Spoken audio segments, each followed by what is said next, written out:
Under the starry sky, a person screams as an axe flies towards them. Quickly, the weapon delivers a fatal blow to that person. The one responsible for the strike is a man with long black hair who eliminated his adversary. An old man asks if the enemy has gone to the other world, and the younger man asks if the elder cannot see. Promptly, the other replies that his vision abandoned him a long time ago. The weary long-haired man says that it is unfortunate. Then he walks towards the old man. Kneeling in front of him, he says that everything is done, thus receiving praise from the elder. But the young man assumes that the old man also deserves more praise. The cult of lust was so strong that it could paint the central districts with blood, which led all factions to unite against them. Our protagonist looks back, seeing that he has successfully completed his battle against lust, but he knows that his life will soon come to an end. His companion asks if the protagonist is okay, and the man replies that he is for now. Soon, the old man says that the unorthodox sect will not survive without its supreme leader. Our wounded hero ends up saying that the Orthodox Alliance would have been wiped out of the district if it weren't for the elder.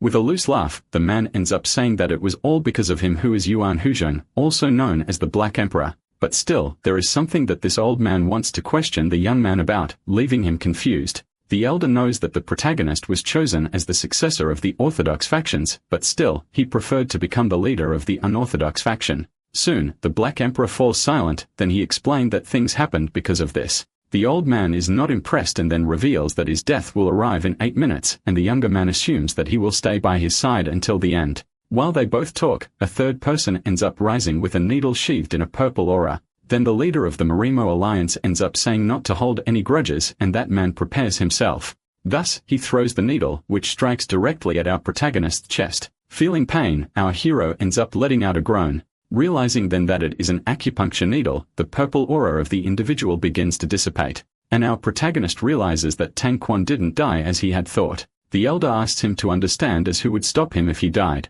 Then the same man assumes he will apologize in the afterlife, and therefore, he will go ahead, wishing to see him again in the future. Our protagonist on the ground ends up asking why he did that since he would die anyway and realizes that he will die suffering. 26 years ago, the protagonist ended up witnessing the end of his clan, and his father died along with his brother. He was left alone under the skies in the central districts without a single being to trust. In the end, he ended up heading to the unorthodox factions and managed to rise in rank until becoming the leader, thus demonstrating how desperately he fought to survive. But now the man can only writhe on the ground while groaning in pain, assuming that it was all in vain. And even his last moments of life were filled with immense pain and betrayal. In complete darkness, he ends up hearing some Buddhist teachings and wonders if this is the afterlife, until he ends up opening his eyes seeing someone in front of him. He recognizes that person as a chief priest, noticing that they seem strangely familiar. Then he questions if this is a dream or some kind of hallucination, until a sudden touch along the call catches his attention. He turns his now youthful face towards the touch, seeing a boy by his side saying that these are the ancestral rites and therefore he must sit since the father is watching them. Surprise is visible in his eyes for a moment, thus recognizing that person as Jipyong. Immediately afterward, he shouts his name and jumps on the boy, giving him a hug. The younger one ends up confused as this is not something normal, but our protagonist realizes that his brother who died over 20 years ago is there now. Until suddenly a call of his old name ends up echoing. Then he manages to recognize that voice. So he turns around and calls out to his father, seeing the old man who raised him behind him. Confusion ends up settling on his face once again. Soon, the protagonist ends up running towards him, shouting for the man who gave him life. But soon, the elder ends up holding his hand. The young man's hair flies high, as he quickly falls to his knees in front of his father. Silence then takes over the entire area. Our young protagonist still shows confusion about all of this, and the elder remains serious with a haughty look. He says that the young man is causing a commotion during the rites and will ask for an explanation later, but for now, he must repent for 3 days. The protagonist's father remains silent while maintaining a skeptical expression. Promptly, the younger man agrees to fulfill his punishment. He looks at his body and realizes that he is alive again. His scars, calluses, and wounds are completely gone. Thus, he realizes that he has returned to his past, the past he longed to return to, having been brought back to the Green Mount Mayan clan. Sometime later, the protagonist heads to the ancestors' temple, soon entering the place and closing the door. With a tired tone, the young man assumes that his elder truly has no mercy. But soon he realizes that he cannot simply accept this happily since this is an inexplicable event that could become a problem in the future. Still, our hero feels tense about all of this. He quickly gives up thinking about it as he won't find an answer with just his thoughts, but something still grips the young man. His mind notices something at this very moment. So he sits on the ground and wonders if he has returned to 18 or 19 years old. Thus, judging by the autumn weather and the appearance of his relatives, he assumes that he must have gone back 26 years into the past. This can only mean one thing. In anger, he ends up punching his support, for he realizes that in less than a year, his clan will be destroyed. Therefore, the young man assumes that he doesn't have time to lie down and relax. He then opens the door with extreme force. Soon, our hero recognizes his brother, who is about to enter. The number one asks where the protagonist is going, Tung Tai. Hojong tries to think. His brother tells him that he needs to stay there for 3 more days, and our young man knows this and asks why the other is there. The kind brother opens his kimono to retrieve something and admits that he was worried because the young man would only be drinking water for 3 days. So he brought him some rice cakes made by himself. Our protagonist stares at his brother's face, remembering that Jippian will die in a year and a half. The young man asks our hero to eat before their elder discovers, but Hojong keeps his father in mind, for he knows that he will die by the villain's sword as he is the clan leader. All of this seems like a cruel joke to the protagonist.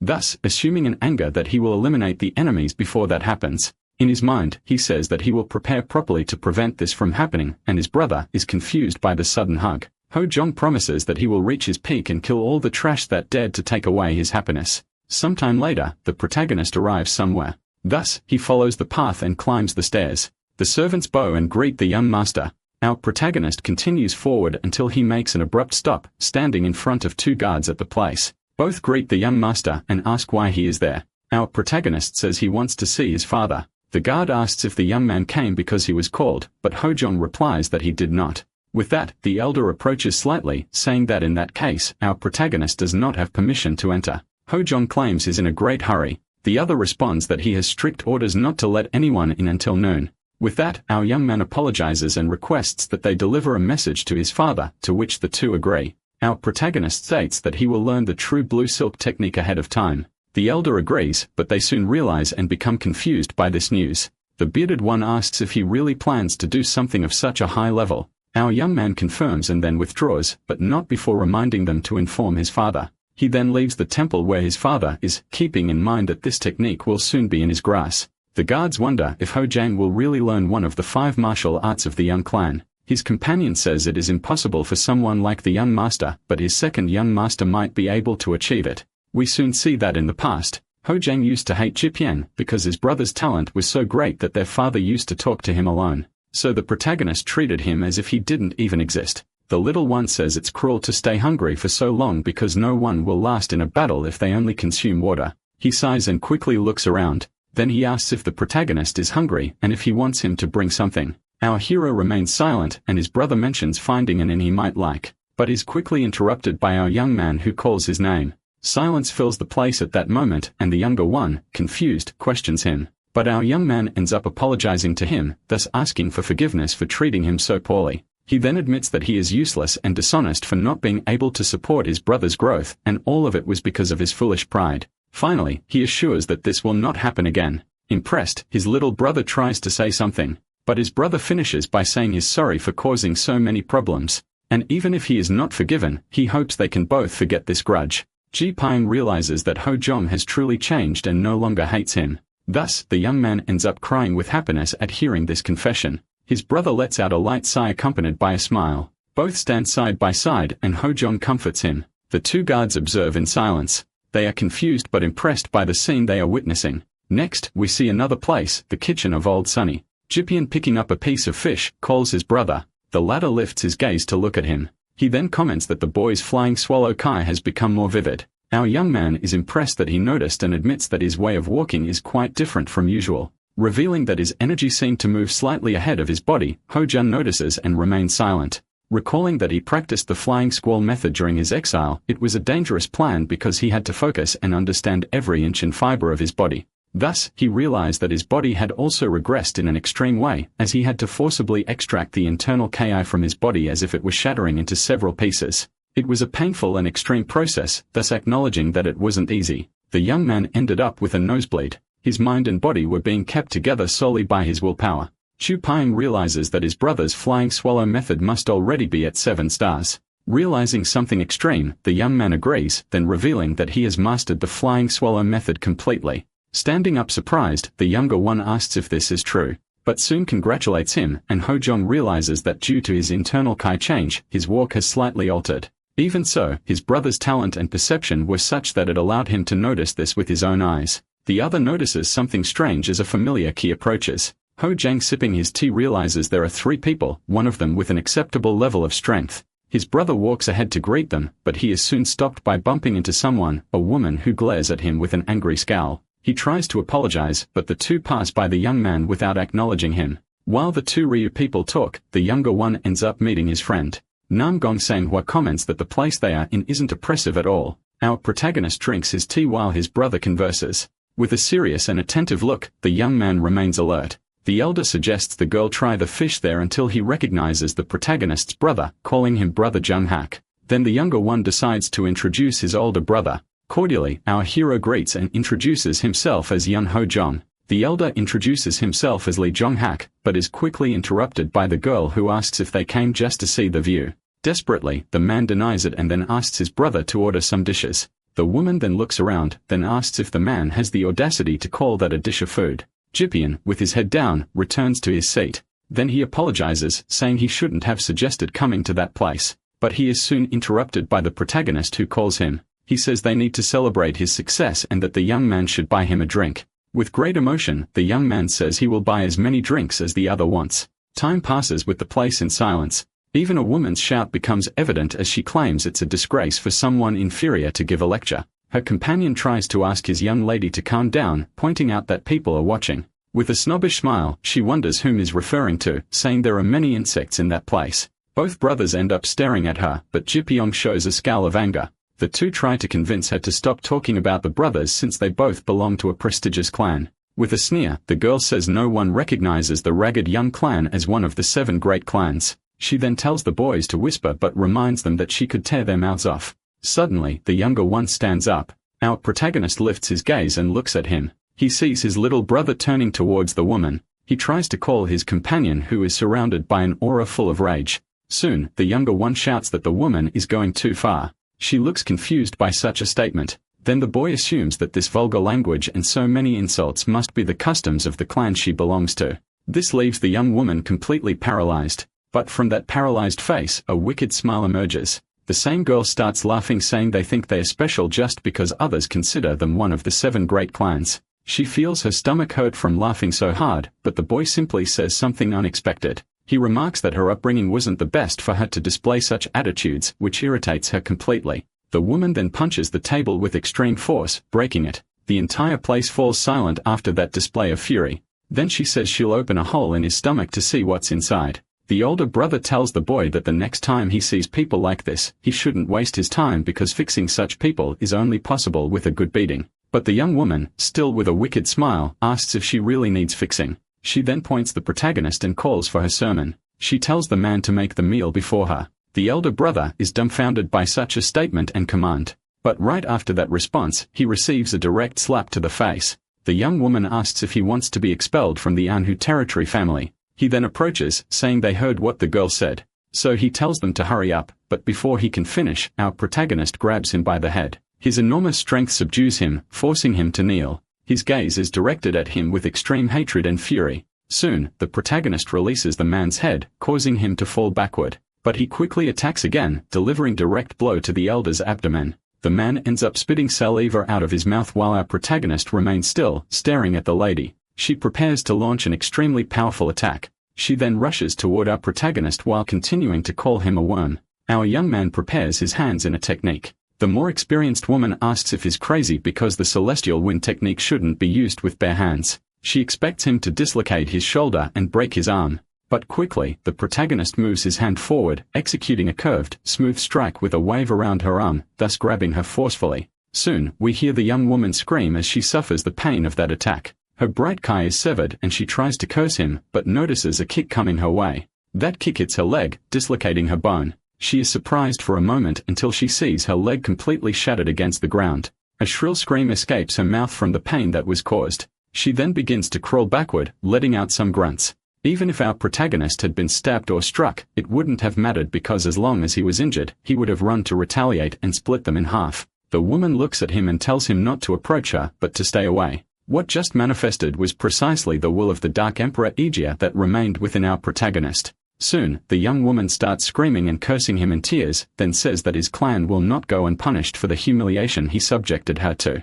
Our hero remains silent, merely observing those crude words until she says she will eradicate his entire clan. Hatred surges within Hojong, and it becomes suddenly visible in his eyes. Then he crouches down and asks her how she plans to do that, leaving her confused. Our protagonist wants to know how Namgun plans to eradicate his clan. His brother calls out to him, finding the intimidating behavior strange. The girl ends up saying that he is to blame and that the Namgon clan will seek revenge, but our hero interrupts her. Immediately after, he quickly kicks the chair beside him, making a piece of it fly. He then grabs the leg of the chair like a weapon, saying he now has one more reason to kill her and bury her so that her clan will never know what happened. Namgong Sanghua, completely traumatized, cries out for help, but it's in vain as the protagonist attacks her all at once, and all we hear is her scream. Sometime later, we see a distant place, a house in the middle of the forest. The protagonist's father asks him to explain himself. His face is calm, radiating great seriousness. Soon, our hero reveals that he ended up fighting due to a common conflict, but his father speaks sternly, saying that's not what he asked him. The protagonist's younger brother becomes uncomfortable in that situation. He looks at both of them, alternating his gaze between them, feeling a bit nervous in this tense situation. Then the father says that the face of the son from the Lai clan was ruined and the daughter of the Nanguan clan has a broken arm and leg. They said the girl's external and internal injuries were extremely severe and that it would take at least half a year for her to recover. Hojong says they clearly showed murderous intent and soon demanded that they bow, but his father says he could have simply walked away. But he is suddenly interrupted by our young man, who asks if they are really one of the 7 great clans. The bearded man asks what he means by that. Our protagonist explains that the girl didn't seem to recognize them as one of the 7 great clans and considered herself superior to them. This news leaves the elder surprised. Soon after, our young man leaves the room with the guards. Hojong thinks that even considering the situation, he shouldn't have said he did nothing wrong because this brutality is not the way of the orthodox path. This is the way of the unorthodox, which is the complete opposite of the Yun clan's route and also contrary to his father's will. He admits he became accustomed to the faction he lived in for so long.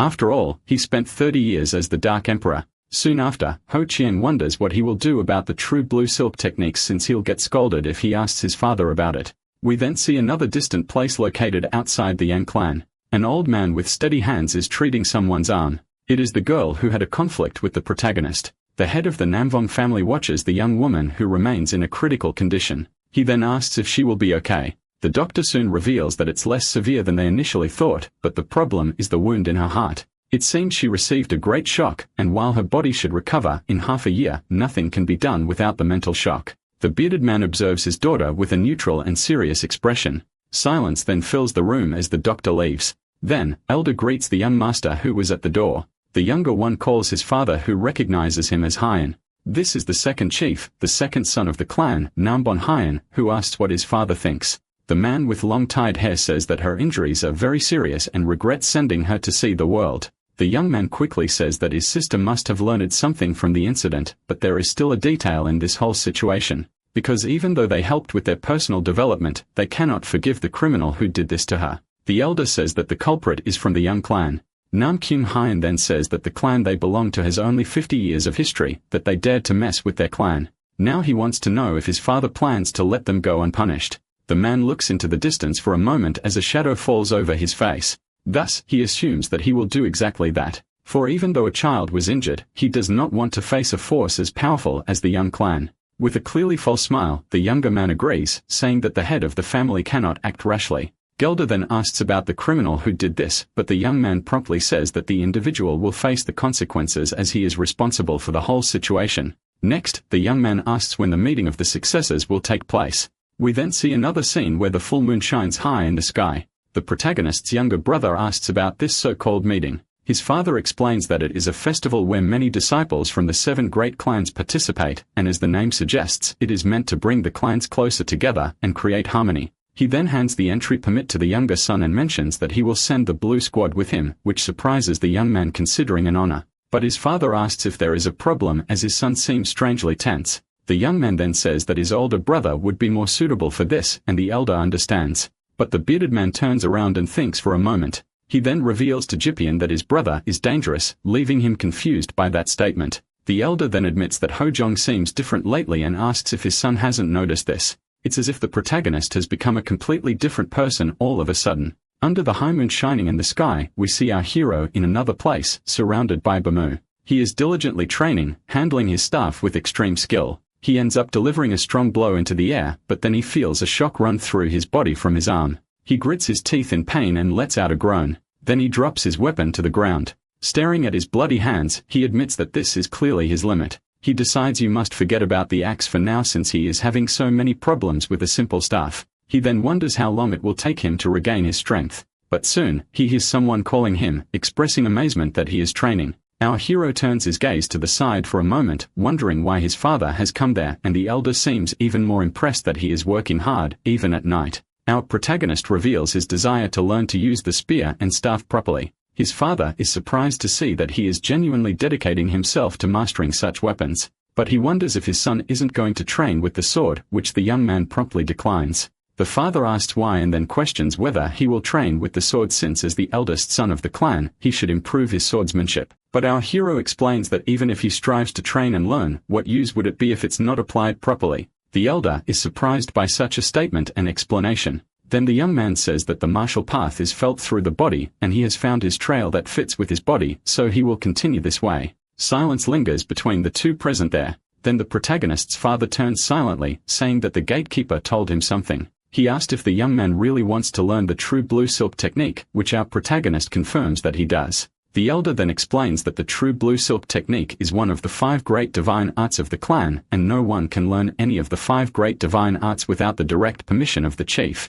So he wants to ask him for something. Surprise spreads across our protagonist's face. The elder then says that his response could affect his decision to allow him to learn the technique. Suddenly, we are taken to our protagonist's past to his previous life. The disciples were shouting to protect the Yang clan of the Green Mountain, which they served so faithfully. A guard arrives at the main house, extremely exhausted. Leaning on his spear, he says that they cannot wait any longer, and the father then says that this is all about the 5 great divine martial arts. The two then turn around and see the weary man there. The protagonist's younger brother then reveals that he also wants to fight alongside their father. But the elder ends up throwing the original manual of the 5 great divine martial arts to the protagonist. Then he distances himself from them, heading toward the door in silence. He seems apprehensive about the sudden invasion, but then swallowing his own saligo with conviction. He gathers his aura all at once. He then tells them to hurry and leave, for the man standing before them couldn't let his clan collapse just because an enemy was attacking. He then shouts that the Iron Wall Squad will fight against the villains and defend the Young clan, and everyone else agrees. Our protagonist, observing the books, starts thinking about his father. We return to the present, where the elder asks to pose a question. He asks if the young man knows all the forms of the true blue silk technique. He himself had mentioned to the gatekeeper before that he had memorized the entire true technique, but he is quickly interrupted by the elder, who says he didn't just learn that technique. Confusion spreads across the elder's face, and our protagonist seriously reveals that he knows all the forms of the 5 great divine arts. The protagonist's father is surprised by such a statement, but the young man simply confirms it, thinking that since his father taught him, he would like to tell him everything. That is everything about the past he lived and especially the dangers he faced. But now it's not possible in his current life because it would generate many suspicions, and knowing this, Ho Jong states that it's still not the right time and thus ends up gripping his staff. He then says that he learned everything when he was younger in the martial arts library, which impresses his father that he still remembers it all. Soon, the protagonist's father wonders in his mind if the young man is lying, but he quickly realizes that in his eyes lies the truth that he truly knows all the forms. However, he still doesn't understand why he's in such a hurry to learn and wonders if there's a reason behind it that he doesn't know. Then the elder finds himself thinking and agrees, saying that he should go to the office the next day because he will help him develop the flying swallow method. The next morning at the chief's house in an isolated area, we see the protagonist focused in his father with his hands clasped, while the elder thinks that in half a month, it will be enough. Because it also took him that amount of time to gather his energy. Soon, he begins to gather his energy along with his sons, but he notices something strange with that Kai. Then an immeasurable energy coming from the protagonist begins to flow and fill the entire room. The protagonist appears to be in apparent pain. His eyes start to glow intensely and the light of his energy begins to spread throughout the house. The smoke starts to settle little by little. The elder is completely astonished by what he is witnessing, but he soon widens his eyes at the sight of his son. He can see him focused, yet he still can't believe it. because it hasn't even been an hour since he started the exercises and he has already shown extreme proficiency in them.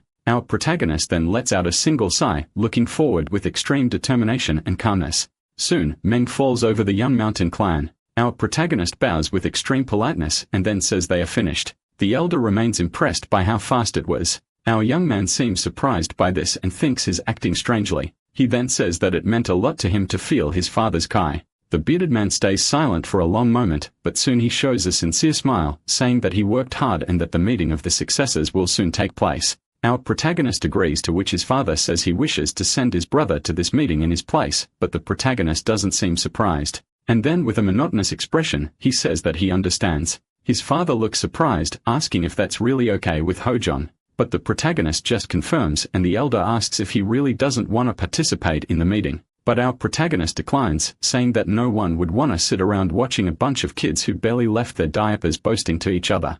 And just thinking about it makes him nauseous, leaving his father completely stunned by such an attitude. Sometime later, we hear the galloping of horses. The brother comments that the carriage is really huge, which our protagonist agrees while chewing on a small plant. The younger one then remarks that the small carriage was indeed fast, and with a monotone tone, our protagonist confirms. A month quickly passes and they arrive in the city of Manhwa, where everyone seems excited about the prospect of delicious food. Our protagonist wonders if someone else was supposed to take his place at the meeting of the successors. But even so, this is good news since it will allow him to discover the true nature of his enemy. He focuses his eyes radiating at bright blue vital energy. He knows the enemy will either be in the great ancient institution or among the 7 great clans. And if he remembers correctly, the enemy's hand techniques were from the orthodox faction. In addition to his own clan, 6 others will be participating in the meeting. He needs to keep a close eye on 3 clans in particular. With a smile, he reveals that these are the Peng clan, the Mayan clan, and the Zhuge clan.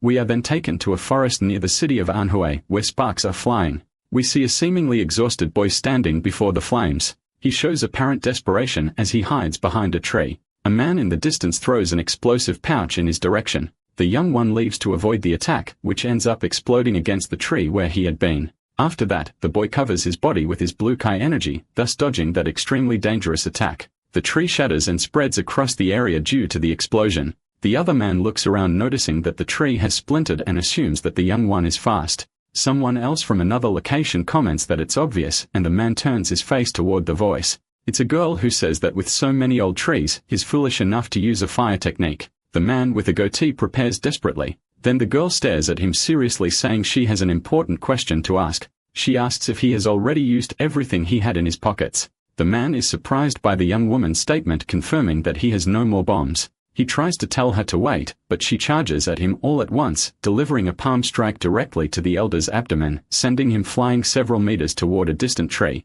The smoke begins to clear gradually. Soon, the younger brother lands on the ground calmly and gently. The girl then grabs a money pouch left by the man. The young one asks why he is always the bait, while the girl expresses her frustration with the oil that was in the pouch. She then says that as the older sister, she should be the bait, and if he thinks it's unfair, he should have been born first. She quickly tells him to put out the fire because she's hungry, and these two are Zuzu and Zujian. The girl remarks that they will be late for the meeting of the successors, so they need to hurry, and her younger brother asks her to wait for him. Sometime later, we see the Thorny Melody Pavilion, a place full of people eating and enjoying drinks. In the room, we find the 2 siblings enjoying a fine meal, until the older sister notices something. In her thoughts, she says she heard a scream. She then asks if her brother heard it too, as he sips a bowl of ramen. She quickly tells him they need to leave. The young woman then dashes away from the table, knocking the bowl into her brother's face. He watches the scene and says he didn't hear a word she said. We see her running through the dense and bright forest, until, in another location, a staff flies high and spins in the sky. This is the weapon of an injured fighter. Our protagonist remarks that the trajectory is stable and that his opponent has a solid foundation, but there's something more. He then tosses his staff to his adversary. He admits that there cannot be a well-trained fight if the other fights as if it's not a real life-and-death battle. The man, completely tense, grits his teeth. In the distance, in a small bush, the girl watches. The elder man asks his master to let him try once more, and suddenly something falls into the bush. It's the girl's brother who joins her in observing the training. After some time in the fight, the protagonist delivers a powerful strike against his opponent, who barely manages to block it with his weapon. The man tries to deflect the attack by pushing it to the side. But as soon as he tries, the weapon stops midway, leaving him confused. Suddenly, the staff is pulled back instantly. With this, our protagonist prepares to make another attack. The elder man is surprised by such a clever trick. Instinctively, he manages to jump and dodge the strike aim at his feet. But quickly, in another swift movement, the weapon strikes again, this time, hitting directly in his abdomen. With the elder's scream, the girl recognizes it as the sound she had heard before. Salivating and struggling to breathe, the man falls to his knees in front of the protagonist who thinks he has succeeded. At that moment, his body feels light, likely the result of constantly training whenever he could. Even his true blue silk technique is more stable at this moment. Soon, he should be able to advance to the technique of the 4 guardian gods. But suddenly, he looks to the side, noticing something. It's the leader of the Blue Operations Squad. His name is Shimo.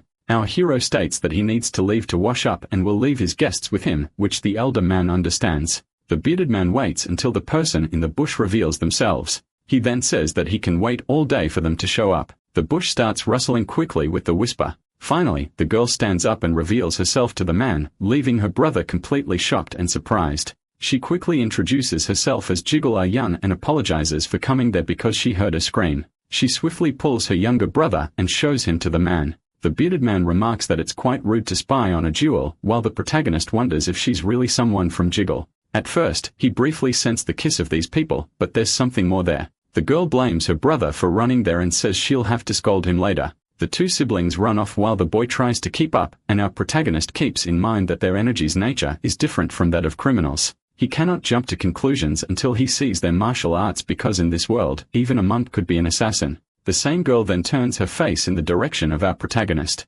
She observes him from a distance while he stands with his back turned. She notices that he's also watching and wonders who will end up scolding him. That night, we see the well-lit hotel. Suddenly, a huge explosion occurs. The dishes in the place shatter in a way that spreads noise throughout the room. All the people immediately panic due to the incident. They quickly look around and scream in despair. A thick smoke begins to rise toward the window. Far from there, a man stomps hard on the ground, breaking it. This same man, utterly hideous, realizes that the person who injured his subordinate is in that location. Pouring wax on the ground, he wishes for the culprit to show up and assumes he'll burn the place down if they don't appear. The younger brother asks what all that fire is, but the young woman says it's a continuation of what happened the day before. The boy, confused, asks what she means. The young woman promptly replies that he's the boss of the guy she defeated. Her brother suggests they need the help of the young clan, but the young woman quickly disappears. She moves ahead while the boy decides to seek help on his own since his sister will be busy. With great grace and beauty, she prepares to land.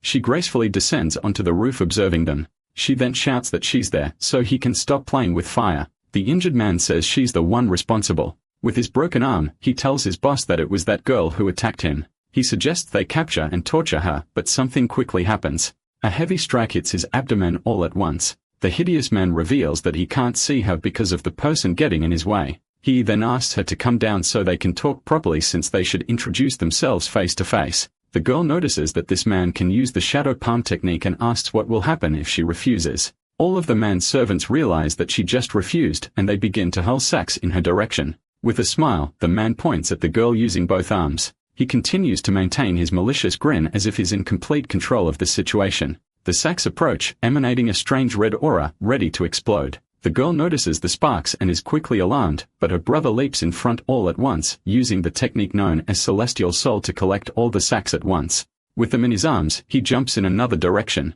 He then gracefully lands on the ground with the wax grenades, but suddenly, his face shows an unusual pain. His sister rushes over to see that he has been struck by kunai. The weapons emit a red energy with pink hue of poison. This causes the poor boy to start feeling the effects. The girl smells it and quickly realizes it's poison. She becomes desperate at the thought of her brother dying. The daggers return to the man's hands who tells her not to worry. He says there's an antidote, which she has because he needs to keep them alive in order to sell them. He then reveals himself as the Lord of Fire and Lightning from the great philosophy of Mevan. Emanating her blue aura, the girl demands the antidote. But soon, her demands turn into a fierce threat covered by her aura. We see the wreckage of the area around them. And above the building, our protagonist observes everything. Chipyong, the younger brother, approaches asking if he should instruct the Blue Squad to focus on extinguishing the fire. He also reveals that the Jiggle clan has requested help, but Hojong tells him to stay calm since the fire won't spread. The younger one then says that if that's the case, they should help the clan as quickly as possible, but is met with silence from our protagonist.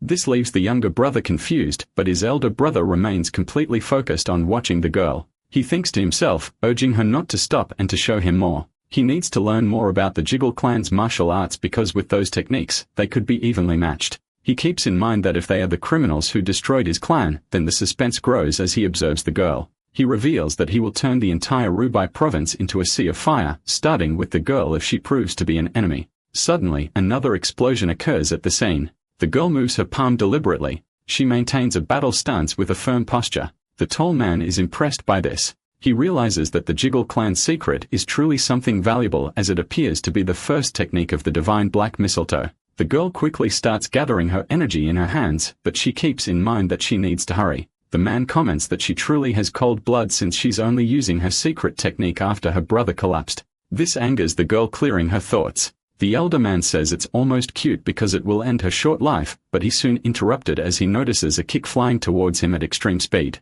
Tilting his head back, he manages to dodge the strike. This leaves the girl impressed and stunned by the movement. The man then throws 3 more daggers in her direction. The girl promptly dodges the first one. Gathering her energy in her palm, she prepares herself. She jumps into the air, dodging the other kunai that were thrown. She lands a celestial lesser foot technique directly on the man's abdomen. He is pushed back with a strong impact. He slides across the ground with ease, so to speak. With heavy breathing, she realizes that she was able to hit him. She then advances again for another attack, this time aiming higher, trying to strike directly at his head. But quickly, one of the kunai flies towards her, heading straight for her head in a perfect trajectory. However, with extreme agility, the young girl manages to dodge the preemptive attack that was launched. The man is impressed while maintaining his pale and cold eyes. The young girl, noticing this, distances herself because he was able to counterattack even after being hit by such a powerful strike. Shortly after, the man spits lightly and says that was truly a painful move, and so he assumes he will destroy the girl completely, then launches his weapons. Ayan quickly dodges them with extreme agility. But, as more blades are thrown, she manages to redirect them, breaking them in the air with extreme force and technique. But as soon as she looks ahead, she sees something terrifying. The man is charging towards her with incredible speed. He quickly lands a kick on her side all at once. The girl feels the pain from that strike. Using her arm, she manages to slightly cushion the impact. She then wraps her arm around the man's leg, holding it, preparing a punch with her other free hand. She lands a prominent blow right on the man's chest. With that, they both distance themselves once more. She shows signs of exhaustion while the man comments that it's to be expected. He continues to wear his malignant sarcastic grin, seeing that the girl has no more strength left. She appears desperate for a moment. While the elder man notices that this martial art has taken too much out of her, struggling to breathe, curses herself and her thoughts for her weakness. The rest of the men decide to attack now that she's exhausted. She ends up surrounded as the shadows close in. She grits her teeth in despair, realizing there's no way out. In the distance, the fire spreads further through the forest. Our protagonist watches the scene of a certain coldness. His brother tries to call him, but he soon jumps over the railing, declaring that he'll charge at them all at once. Our hero observes the scene, still maintaining a neutral expression. He then lets out a light sigh, realizing that his brother is truly stubborn. He thinks to himself that there's only so much they can do here. The young man then grabs his weapon and quickly prepares to launch it towards the battlefield. Holding it with extreme strength and brutality, he hurls it all at once towards the arena. One of the men who was about to strike the girl ends up hitting her directly in the rib area. She staggers back from the pain caused by the blow. She admits to herself that she can no longer feel her strength. The men are pleased that she's no longer jumping around, finding this sight extremely satisfying. One of the men says they should take advantage of her, while the weapon flies towards him. The staff swiftly strikes and decapitates him in one fell swoop. Blood sprays onto the girl's face, leaving her with a surprised look. She sees the man fall to the ground while everyone else is stunned. From the surrounding mist, someone walks towards her. It's the protagonist who remains calm through it all. He lets out a deep sigh, and the hideous man asks who he is. The girl realizes that this is the young master of the Green Mountain Young clan. She wonders if he's really going to help, but is still confused by why he's staring at her so menacingly. Suddenly, a man with a face resembling a monkey approaches. He arrives in an intimidating manner beside the protagonist, saying that when the captain asks, he should answer, but is interrupted as he collapses to the ground unconscious. Everyone around is confused by this while the protagonist picks up the weapon that fell to the ground. Hojong places the weapon on his shoulder while observing the men there. They are hesitant but still manage to surround our hero. They all wonder what the young man just did. But quickly, the boy readies his weapon in a strong stance. The leader shouts for them to try and stop him. But the protagonist then begins to unleash his aura and moves at incredible speed, using such insane speed that it seems as if there are multiple him in the area. With that, he charges at a big man, defeating him with a single strike. Another is struck on the head and defeated in the same process. Then one man's skull is also crushed by the massive weapon that our hero carried. Even after so many strikes, the boy refused to stop and continued advancing, delivering dozens more blows all at once. The bones of those struck end up shattering into thousands of pieces. One of the men's arms even ends up twisted in the opposite direction. The villain stands there with an incredulous look, watching it all unfold. And so our protagonist eliminates the last target, standing face to face with the last villain still on his feet. The elder man is terrified by the scene. He just realized that all his comrades are dead because the protagonist struck only at their vital points. With a red aura covering his body, he pulls out a kunai, holding two of them at once. The villain then asks who are heroes while the young girl stands up. With a flushed face, she tries to thank him, but the protagonist quickly grabs her arm. She tries to ask what's happening, but the young man simply orders her to stay silent. What he truly desires is to see the girl's true ki. As he holds her, he manages to catch a glimpse of her energy. While staring at her, he questions whether she is his enemy, but he quickly notices something. He releases her all at once. Our hero then commands her to grab her brother and leave, leaving the girl confused. Before leaving, she warns him that the man's primary weapons are daggers. She adds that he also has hidden weapons, emphasizing that all the blades are poisoned and even a scratch can be fatal. But the protagonist interrupts her, telling her to do as he said. He reminds her to leave immediately as she's only getting in the way. Surprised, the young girl stares at him. Then she picks up her brother onto her shoulder all at once. The villain sneers, asking if he's finished. He mocks, saying that acting tough in front of a girl in his condition isn't appropriate, but the protagonist quickly realized that his techniques are the silent martial arts of red fire, surprising the man with this knowledge. The villain then questions how he knows about his technique. With a sly smile, he decides to ask a question himself, wondering what martial art the young man will use. The girl with extreme agility and skill leaps high into the sky. She still carries her brother with care, but she bites her lip, thinking how irritating this whole situation is. She admits to herself that she'll make the protagonist owe her next time. As she passes by a member of the Blue Squad who calls out to the young master, he informs her that they've taken care of the fire at the southwest gate and asks if they should assist the master, but the young man remains silent. The elder squad member asks what's going on. The boy promptly calls for the leader, who becomes curious about what he has to say. The boy approaches the leader while observing the scene of numerous dead bodies. He questions whether the man truly thinks his brother needs the help of people like them. Since what's happening there is a massacre carried out by a single person, the man can feel the enormous weight of the protagonist's weapon. The young man remains skeptical, the cold and calculating gaze, but he still launches another attack toward the elder. Striking hard in the neck area, the elder's face contorts even more, adding even more grotesqueness to his horrid visage, and with blood dripping from his mouth, he grinds his teeth in pain. But he quickly counters by throwing a dagger at the young man. The protagonist dodges it with extreme agility, executing somersault towards the man. The other man can't keep up with the speed and continues to live ahead until he receives a heavy blow to his back, causing him to scream in pain. The man falls to the ground stunned while our protagonist lands gracefully. The elder quickly recovers, declaring that he will finish him off. Hubjong agrees, saying that he's starting to get bored and thus confuses his opponent. With the light's eye, he admits that he was eager to see someone use such a martial technique. But so far, the elder has only used his technique to reinforce his daggers, and he questions whether that's not a shame for him. The man remains tense and irritated by the protagonist's provocation. However, the young man continues to insult him, saying he hasn't even seen a fire attack, implying that Mai Jiang doesn't deserve his title. Yawning with boredom, Ho Jiang asks Mai Jiang to be honest, questioning whether he truly learned the technique from the silent god, or if he's ever actually seen such abilities used in practice and action.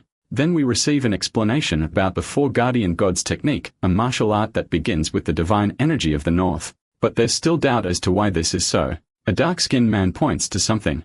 It's a wall in front of him, which he punctures with a single finger. He then retracts his hand, leaving a perfect hole. He explains that the key of the water god is the most solid of the four gods, making it very delicate. At its peak, it can even block rams and cannons. We see that this is the protagonist's master, passing on the basic teachings to him. Ho Jun observes as the old man concentrates his energy on the stone. He then creates a drawing on the wall using his martial arts. He explains that over time, one delicately refines their martial arts. Afterward, he draws something strange on the wall. It's a depiction of a giant lion turtle, and the old man says that this is the god of the north.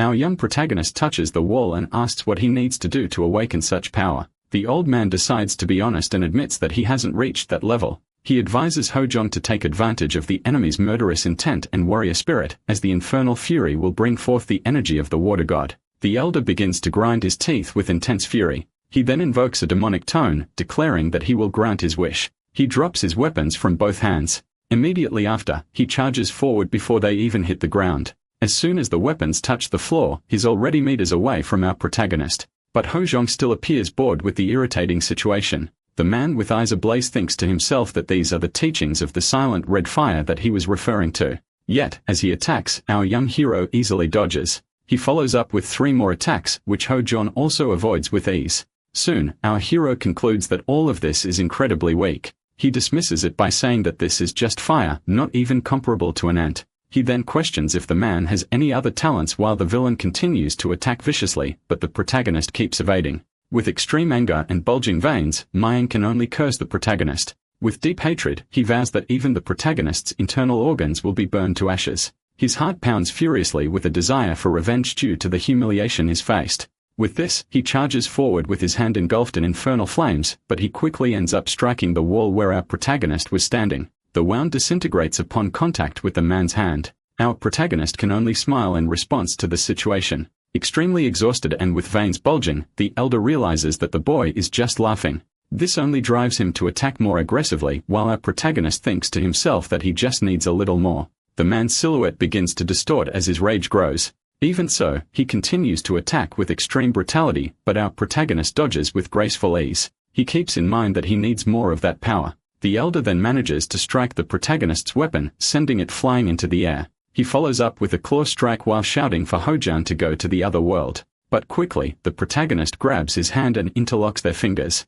The man claims that this is rash and foolish since the boy will be burned to death. With a wicked and boastful smile, he begins to channel his energy. But his aura starts to fade little by little amidst his laughter. It is completely extinguished as a blue aura envelops his body. He realizes that it's newly formed water vapor. Looking down, he notices an ocean at his feet. It seems to be growing larger as if it's about to submerge the elder. Confused and disbelieving, he questions what's happening. But the truth is he had already fallen onto the turtle's shell long before. This was the technique that our protagonist had sought to awaken. Mavane realizes that his dark arts have been completely extinguished. Meanwhile, our hero proclaims that the being has awakened. It's the water god of the 60th year, the ruler of the north, and now he will wield its power. This is the turtle god that has come to aid him. The villain is utterly terrified by the scene. Mavane tries to summon his fire again but finds it impossible. With blood dripping from his nose, he wonders if everything he used was merely repurposed by the protagonist, particularly his teachings. His bleeding worsens rapidly. With extreme fury, he charges forward, cursing as he throws a punch at the protagonist, questioning what has been done to his internal K. But suddenly, a thunderous sound is heard. It's the man being flung far away. He crashes to the ground while our protagonist thanks him. Hojong then announces that thanks to him, he has become capable of easily summoning the turtle. With shamelessness, the elder begs for mercy. But our protagonist, with a serious and threatening tone, declares that he will let him play with the fire he loves so much. This fills the villain's face with utter terror. Our protagonist gathers all of his ki in his leg preparing to unleash a powerful kick. The villain's pupils vanish as the foot approaches his face. The kick lands directly, sending the man flying backward. The villain is thrown into the flames that he himself had caused. He screams in desperation as the fire consumes his body. With his eyes locked on the protagonist, Ma-Ban can only scream as his tongue melts in the fire, but our protagonist stands still, watching. He maintains a serene and serious expression as if he doesn't care at all. His brother stands behind him, completely shocked by what he's witnessing. Sometime later, we see the province from above after the attack. A ragged man asks about the state of the outer walls since they burned quite a bit, but another man replies that they are not too bad and that the limited damage was a miracle. The elder reveals that he heard the young master of the Green Mountain Young clan caught an arsonist all by himself. The filthy beggar taps his companion, asking for his share of whatever information he has. Another man interjects, saying he heard that not only did the young master catch the arsonist, but he also burned him to death. But the portly man argues that the young master is too prestigious to do such a thing and would never commit such blasphemy. Soon, someone arrives running quickly, a man of apparent great culture. He approaches the beggar, questioning whether he traveled all the way there. With clean hands, the newcomer grabs the beggar's dirty arm, saying he would have cleared his schedule in advance if he had known he was coming earlier. But the beggar replies that as a beggar, he shouldn't take up the time of the Lord of the Thorny Melody Pavilion and only came to see how the restoration was progressing.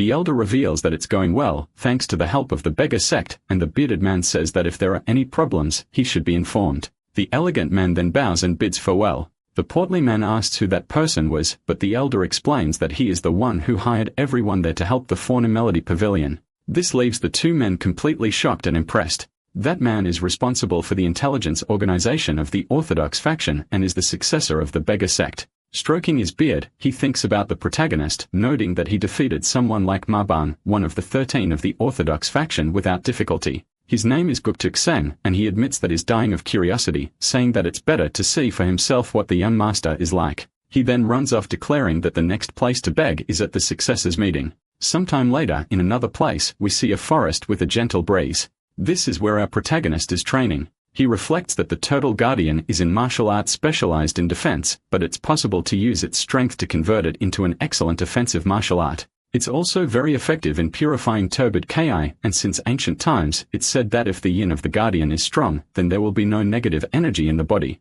Suddenly, the young man turns his gaze to the side. The leader of the blue squad asks if he has finished his training, to which he agrees and asks about his brother. The bearded man says that young Jipyong wanted to be alone for a while. Our protagonist is surprised by this as it's not common for his brother to say such things. Doubt lingers in his eyes for a moment. He then glances at the other members of the squad. But he notices that the atmosphere in the area is tense until he realizes something. He sees the girl from before who has come to see him. He tells her to return to the Zoo clan since she has already recovered, but the girl promptly grabs his clothing. She reveals that she has an extremely important question to ask him. We then see a distant tree from the two. Someone lets out a brief sigh of apparent exhaustion. It's the protagonist's brother who was at the top of that immense tree. He thought he knew a lot about his older brother, but the scene of how the protagonist's face looked along with the scream of that man remains ingrained in his mind. He realizes that he was wrong to think that he knew even a little about his brother. As Jipyen reflects, he suddenly hears someone asking to stop being followed. He realizes it's his brother along with the person from the Zhuge clan who has a question for him. He begins to reconsider his actions, remembering how their father once told him that spying was wrong, while his brother argued it was the right thing to do in certain situations. With this in mind, the younger brother leaps from the tree, apologizing to his father and his thoughts. Then from behind the trees, he starts to follow the two. They eventually reach a more secluded part of the forest, where almost no one can see them. Hojong sighs and asks what exactly is wrong with the girl. She conjures his fear of energy, explaining that the black mistletoe technique is a powerful martial art. She managed to land a direct hit on that man, Mebang's abdomen. Yet, she wonders why he didn't suffer any damage. The protagonist then explains that the reason lies in her Ki since her element is wood, which confuses her. Hojong realizes he's addressing the situation as an amateur would. He reveals that the cool, soft, and refreshing scent of her Ki indicates that it has the same essence as birch trees. But there's still something missing in the explanation. The martial arts of that man being the teachings of the silent red fire are a visible element of fire that resembles a burning flame. And if you throw a birch tree into the fire, the flames won't extinguish. He explains that the girl was simply unlucky to encounter someone with an opposite element. She reflects realizing she hadn't considered that the difference in key properties, which she had trained so hard, would be the cause. The protagonist asks if that's all, but the girl admits she has another question. She's curious about why he seemed a bit more cruel than necessary. After all, the Lord of Fire and Lightning may have been extremely unpleasant and vile, but he was still burned to death. The protagonist asks why she considers it cruel, and the girl with tied-up hair responds that an ordinary person would definitely see it as cruel, since everyone else was watching that scene, completely shocked. Our protagonist finally understands why his brother distanced himself to be alone and why the atmosphere had become so heavy. This is an orthodox faction and he acted like the Black Emperor, but he acknowledges that his actions weren't entirely evil. He then reveals that the vile man had threatened his beloved brother's life. Additionally, he was a villain who started a fire endangering countless lives, which the girl somewhat agrees with, but she tries to say more. The protagonist promptly interrupts her, stating that death is fair to all because a good or bad person will meet death in the same way. In this case, it doesn't matter since the way one dies shouldn't be different from another. He then shares his ideology that villains should die painfully, while good people should find peaceful rest without suffering, as this is what he believes. The girl remains skeptical with a thoughtful and deeply impressed expression. She thinks that the boy is her age, and that he speaks as if he's the age of her father, making everything even stranger. She then comments that the protagonist's aura resembles that of an older, very wise person, but the young man reveals that he's only 18 years old. Ah-Hyun quickly tells him to stop scowling since he has the face of someone who has already lived all their days, but he responds with deep silence. He looks back realizing what he said and understands that this could be a problem since Jipyong is watching them. He then turns his eyes forward again knowing that one day his beloved younger brother will understand this. The girl realizes she must remain cautious because she's still only receiving help from this person. She reveals that she hates being indebted to someone, to which the protagonist simply tells her to repay the debt, but she quickly retorts, telling him to be quiet. She then reveals that she's a year older than the protagonist, so he should call her Nuna or older sister, which leaves him silent. Soon after, we transition to 2 days before the successors meeting in the city of Manhwa, where people are happily walking through the streets. Our protagonist arrives along with the blue squad on a horseback. The leader of the exploration announces that they've reached the city of Manhwa. After dismounting from their horses, they approach the location of the meeting. The man knocks on the door, declaring that they are from the Green Mountain Young clan and asking for the gate to be opened. The large gates of the estate swing open, allowing them entry. A rotund-led man appears in front of them, seemingly the one assigned to receive them. With a serious yet slightly mocking expression, he looks over the Green Mountain Young clan. He confirms that this is indeed the clan invited to the successors meeting, introducing himself as Shimo, the one in charge of the escort. The portly man then introduces himself as Hanhomian from the Sikwon clan, saying it's an honor to meet the warriors of the Yang clan. The members of the squad recognize him.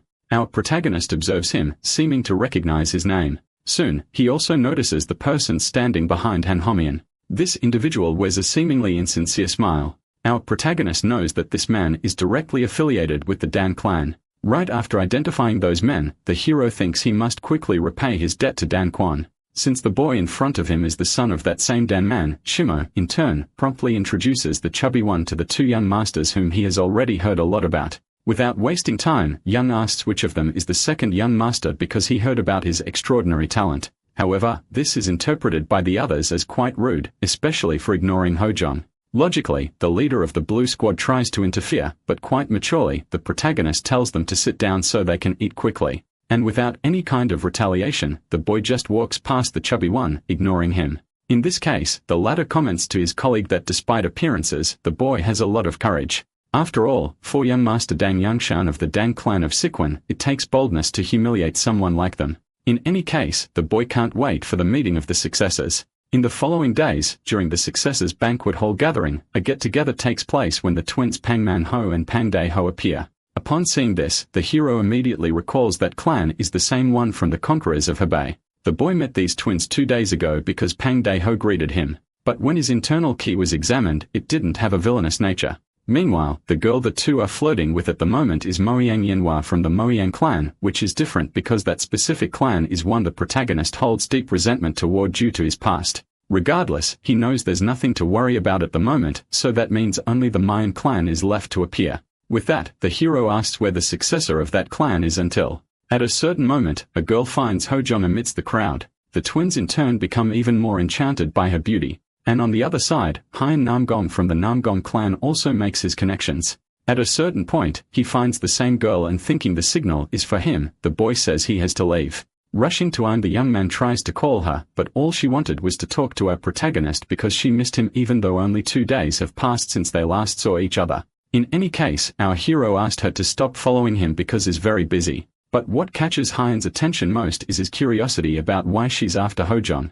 After a few more seconds, the two set a table to talk. And when the girl praises the martial arts of the young clan, the hero replies that it's nothing to brag about because, honestly, he needs to get stronger. In that case, the girl asks if he's trying to become the strongest in the world or something like that. And what Hojong says is that being the best is more valuable than being average. Despite this, Haya listens to everything with jealousy because his clan is the one closest to being the strongest. Back to the conversation, the hero says that no one is invincible in Murin. So all that's left is to keep improving endlessly. However, Haya manages to recall someone who deserves to be called the strongest in the world. To her, that person is the martial emperor of the Four Directions, a legendary warrior who subdued the Bloodsack disaster 300 years ago. According to the story, he deserves that title because he learned the 4 martial arts that maximize each attribute. And besides that, she heard he had a golden dragon that gave him the nickname Emperor of the Yellow Dragon. In any case, the girl also thinks it's a bit exaggerated, but the fact that the protagonist is so focused draws attention. Being someone with 4 martial arts, Hojong associates it with the technique of the 4 guardian gods and the yellow dragon's ki with the form of the 4 dragon gods. In that case, maybe the martial emperor of the 4 directions inherited the technique of the 4 guardian gods. Interested in the topic, the protagonist asked to hear more. But at that moment, the boy from the Dan clan shows up to interfere and sits down asking if he can join them, which he already does without even waiting for an answer until Ayan agrees without any problem since he's already there. Before anything else, the girl asks to introduce the colleague beside her, but the boy says he already knows very well who it is. However, he also makes it clear that he's not at that table to see him already being a reason for concern for the girl. In any case, the young man asks her to serve the tea, but with a calm expression, the girl hands the cup back and asks him to serve himself. In this case, Yangshin recalls that he asked to be served, but the girl insists on doing nothing.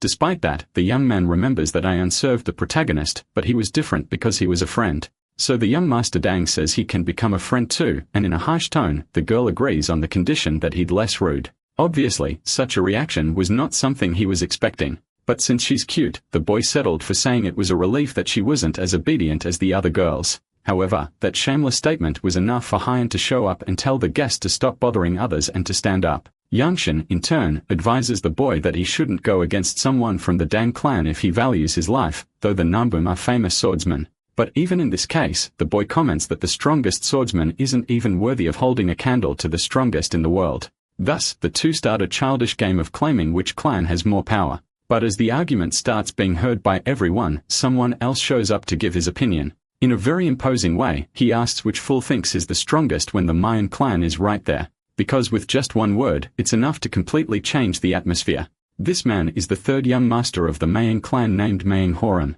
With his immense aura, the boy only needs to walk down the stairs to capture everyone's attention. Then returning to the subject of the most incomparable clan, he comments that he might accept it in the case of the Nangong or the Moyang. However, regarding the Dan clan, all the boy does is express his mockery to the fullest, making the young master furious. Because of that, Yansin rudely questions what Horam is trying to say. That the Maoyang simply states that in the Maram world, the word incomparable should not be used so carelessly. Moreover, due to the curious expression on the young master's face, the boy asks him to relax a bit because that expression makes him look weak. For Yangshin, that provocation was the last straw, so he didn't even think before lunging forward to defend his honor. However, since the protagonist was between the two, Ayan tried to shout for him to protect himself, which wasn't necessary because the first person to make a move was someone who threw a cup toward Horan, who barely managed to defend himself, and without a shred of shame. After the cup interrupted the fight, our hero simply raised his hand to say it was a mistake. With an amused expression, Horan finds the excuse of a mistake funny as he crumples the cup.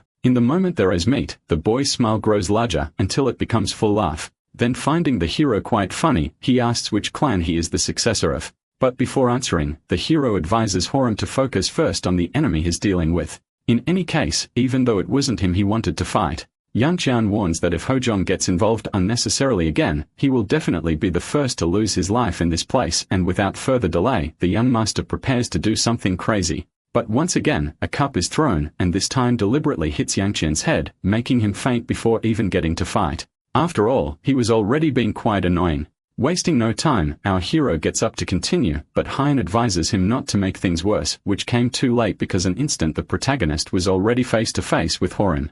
Upon closer inspection, it still wasn't clear if this was the villain's Kai, since what he felt earlier was subtly different. Because of that, the hero also releases aura to try to check it better, which made Horam immediately realize he was being read. In response, the boy activates a kind of aura protection that forms a barrier, and not wanting things to escalate further, Ji Pyam calls out for his brother. But Ah Yang tells him not to get close because even though she also doesn't know what's happening, she understands that it's impossible to stop a man with eyes like those. Back to Yangshin, he only wakes up at that moment to be helped by his assistant. But the moment he remembers everything that happened and all the humiliation, the boy pushes back the person who was trying to help him. Definitely, he fainted from a mere cup, even though he is a legitimate member of the Dan clan. Then once again, the boy's aura is released, but this time he uses the key of the three Yangs to take revenge once and for all. And just before a fatal strike, the protagonist's brother shouts to warn him.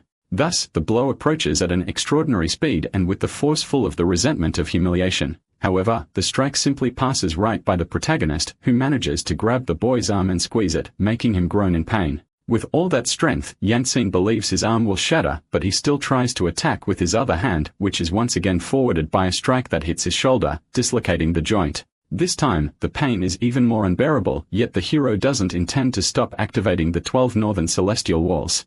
At a certain moment, all of Yangtze's resistance fades, and after crying, he even urinates in his own pants. However, even with the boy's life in his hands, he decides not to go on because remembering everything he suffered in past battles, he understands that this definitely isn't the moment to focus on that. While the only thing he really needs to focus on now is the identity of the villain. With his goals changed, the hero finally lets go of the boy to confront the third young master of the Mayan clan once again. And now more prepared than ever, Hojong fixes his stance to request a friendly spar between the two. Naturally, with what such an invitation means, everyone present is shocked, including Horim. Still thinking well of the hero, he comments that he knows he is the young successor of the Green Mountain. And as the oldest one at the meeting, he first tries to express his gratitude for stopping the madman who was ruining the atmosphere. The boy asks to make a distinction, saying this is not the place for the two of them and invites Hojong to think about it after they've had a drink. But the hero simply replies that he talks too much, making the friendly moon disappear. In any case, the protagonist makes it clear that if the boy doesn't come to him, he will go to him. Thus, keeping his word, Hojong activates the static singularity skill, creating an illusion on the ground. To Horim, everything feels very strange because while the boy comes at a slow pace, all his senses are on high alert. And without even realizing it in a second, the two are close enough for any attack to land. Shocked by this, Horim takes the initiative to strike first, but even using the consecutive Iron Chain strike, nothing hits as the hero dodges everything. To the spectators, the Iron Chain attack is still impressive, so they want to know which martial art Eon is using. However, the Jemba brother knows better than anyone that these are just the 13 fists of the clan, the basic fist martial art. Still in combat, the hero manages to dodge all the opponent's strikes using that simple martial art and even counterattacks with a sweeping strike, which not only forces the boy to raise his guard, but also sends him skidding away. Feeling the pain from the attack, Horan becomes more concerned upon realizing he could have broken bones if he hadn't been careful. So naturally, he starts getting irritated with the hero, unlike the protagonist who smirks and mockingly asks if he plans to keep fooling around like that. Being completely honest, the hero unleashes more of his power and advises that Horim must attack with intent to finish, that he wants to stand on equal ground. And having already seen the extent of Hojong's power, the young master Mayong agrees instantly. Until just before the fight can reach its peak, a group of soldiers surrounds everyone, asking them to stop this commotion in a sacred gathering. And among them, Hyan, leading the warriors, shouts asking what they think they are doing, now bringing yet another influential figure into the middle of the protagonist's fight with Horim. With the three aligned and surrounded by a vast number of guards, Hyan takes the lead in the discussion and reminds them that Horim is the oldest here and must set boundaries. He also makes sure to reprimand the hero for picking fights like a rude delinquent. However, since the boy doesn't even pay attention, Hyan takes it as a mockery of his clan's power. But someone asks him to stop with these unfair actions, and when he turns to retaliate against the intruder, to his surprise, it's Ayun. Wasting no time, the girl reminds everyone that they are at an official gathering and asked to be treated with respect, leaving Hyan speechless. To begin her defense, the girl recalls that it was young Master Yang Song who ruined the gathering. Therefore, she asks why they are trying to blame the protagonist for everything. In response, Hyan argues that as she saw instead of simply stopping Dang, the boy also attacked Mayong. However, Ayun truly believes that our hero is telling the truth when he said it was an accident. Enter her being someone quite generous. Now Master Mayang should be able to forgive, which he agrees to without issue. From what she knows, the young clan of the Green Mountain doesn't use any secret throwing techniques, so Eon reaffirms the honesty of the mistake. However, she also sees a bit of fault in the hero, which is why she asks him to explain himself. This creates a slightly tense atmosphere between the two as Eon holds on to hope. While thinking about the matter, Ji Pine tugs on the older one's shirt to express that he also agrees with her opinion. Then the protagonist understands that he acted hastily because when he thought he might find the villain's shadow, he couldn't control his murderous intent. Therefore, quite naturally, Hojong praises the martial arts of the Mayan clan and apologizes, saying all he wanted was to learn a few lessons, which Horim accepts.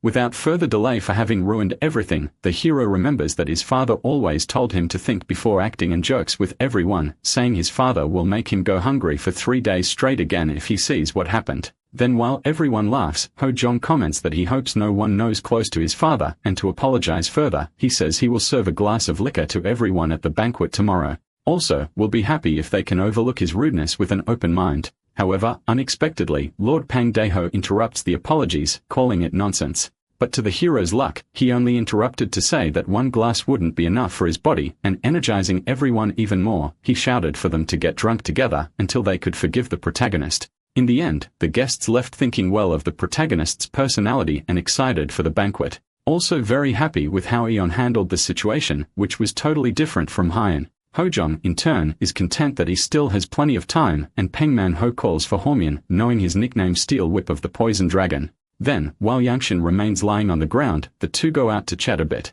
The next day, at the restaurant where the meeting is held, while everything goes smoothly, suddenly someone introduces himself as Captain Chazhan of the guard in charge of protection. Trying to be as clear as possible, he asked the protagonist to leave the place before the banquet begins. Obviously, the younger one questions what he just heard, but the captain reaffirms that the boy must leave the mansion before the banquet at noon. And for some reason, Hyeon seems totally complicit with this. Understanding that he'll need to pay attention to this, the hero sets his chopsticks on the table and asks if he really has to leave and the reason for being expelled. Chujiang, in turn, explains that the boy is the one who ruined the successor gathering and has an extensive record. Therefore, he himself decided that the boy is not qualified to participate in the meeting. Faced with this, Chu Pyang shouts that they already resolved the issue the previous day, and it was decided that his brother would apologize today. However, Chu Chong finds this attitude questionable, seeing as the hero simply came to eat casually without seeming to reflect. In this case, once again, the captain asked both of them to leave as soon as possible, but the younger one shouts that he wants to say one more thing. Chipyong states that the captain is nothing more than a guard from one of the clans and doesn't have the right to judge the qualification of a successor from another. But Chuzong just smiles, impressed by the boy's ignorance. He explains that since the Namgong clan is the host of this meeting, it means someone like him has the right to get rid of the rabble that could be a problem for the gathering. At this moment, the captain believes that the second young master was generous enough to end things yesterday, but he is different. So he asked once more for them to leave before they start humiliating themselves. Faced with this, the hero calls his younger brother and unexpectedly puts some food in his mouth while explaining that they need to eat before it gets cold. After all, it would be a shame to waste a meal because of a barking dog. Still ignoring the situation, the hero asks if he should request for the food to be reheated. However, that is enough for the captain to stop all the conversation with a stomp on the ground. Kujung questions what the hero just said, but he simply asks him not to make so much noise and mocks by saying that the owner should come fetch the dog soon because it must be hungry from barking so much. In this case, the captain loses any patience he had and draws his sword to defend his honor. Then Hyatt intervenes, ordering the squad leader not to do anything foolish there. However, our hero continues mocking, saying that the dog's owner has arrived. Meanwhile, a certain beggar eats heartily, but feels a little annoyed by the amount of trouble this media is causing. Anyway, he likes it because Noah is paying attention to how he eats, and he likes it even more upon realizing that the focus of the conflict is young Master Yan, who defeated Mei Ban, wanting to see how this will end. Back to the matter, Hyen states that his clan will not overlook humiliation towards a guard captain. The hero believes he was the one humiliated there. And to explain himself, he asks if the boy is so afraid that he orders an old man to do his dirty work. Obviously, Hai Yuen denies being afraid of anything, but the hero has no intention of insisting. After all, he knows the boy holds resentment because of his younger sister. But in this situation, the ideal would be to challenge him like a true warrior. And by placing him at the center of the problem instead of the subordinate, everyone expects a response, which surprises Hyen when Sanwei is mentioned. In this case, trying to deflect the focus from himself, the boy shouts for the protagonist to stop with those speculations, saying there's no chance he gave any order because such thinking is humiliating. However, the protagonist also gives him the option of saying he didn't order anything, because that way, there would be no problem in teaching a lesson to the guard captain who humiliated another clan on his own. Thus, the hero leaves two options, either to scold him or for the master to teach his subordinate himself. Faced with this, Chuzong speaks up, saying he can take responsibility for his actions because everything he did was his decision. And so the hero asks if he can also take responsibility through a simple duel, because only after teaching the captain a painful lesson will they be able to proceed with the successor duel and build a friendship among everyone. Thus, the warrior accepts and Hojong asks him not to go back on his word. Meanwhile, young Master Horan now seems to be enjoying the situation. Later, the meeting happens to discuss the hero's opponent known as Lightning Mag Chushan. That's because he is known as a powerful warrior who allegedly subdued 30% of the bandits in Hananman and Hui by himself. Faced with this, Aryan comments that Pyam should have stopped it, and she knows the protagonist is strong. However, the younger one says he tried, but that his brother isn't someone who does what others asked. And now they cannot retreat from this issue because even ignoring his brother's honor, the honor of the young clan cannot fall. Arya, in turn, shouts that they can't let it end like this. So her brother asks if she wants to go to the training field to watch. and quite proactively, he already hands over the outer garments he had set aside for her, which makes her simply grab them and run while putting them on, leaving the boys fed up with the girl's behavior. Heading to the training field where the duel will happen, the guard captain asks if the protagonist is ready, and after showing a bit of his skills, Ho-jun prepares his combat stance. However, to show superiority, the captain announces that he will allow the hero 3 free attacks, and when questioned, he reaffirms it, because in his view, what's the least he should do to be responsible when dealing with the kid? But instead of being happy, the hero sees it as a way of underestimating his strength. Ready to fight, the protagonist stares at his opponent for a few seconds until he returns to a normal standing position. Then, a bit curious about the reason for this, Chuzhong asks if the boy isn't going to fight, and the hero responds that he changed his mind because he wants to know if Captain will take responsibility for what he just said. In the case, he draws his sword before the 3 strikes. Ho-jong makes it clear that his head will fly. Thus, all the spectators are surprised, unable to understand this stance, including Horin, who cannot identify the spear technique being used.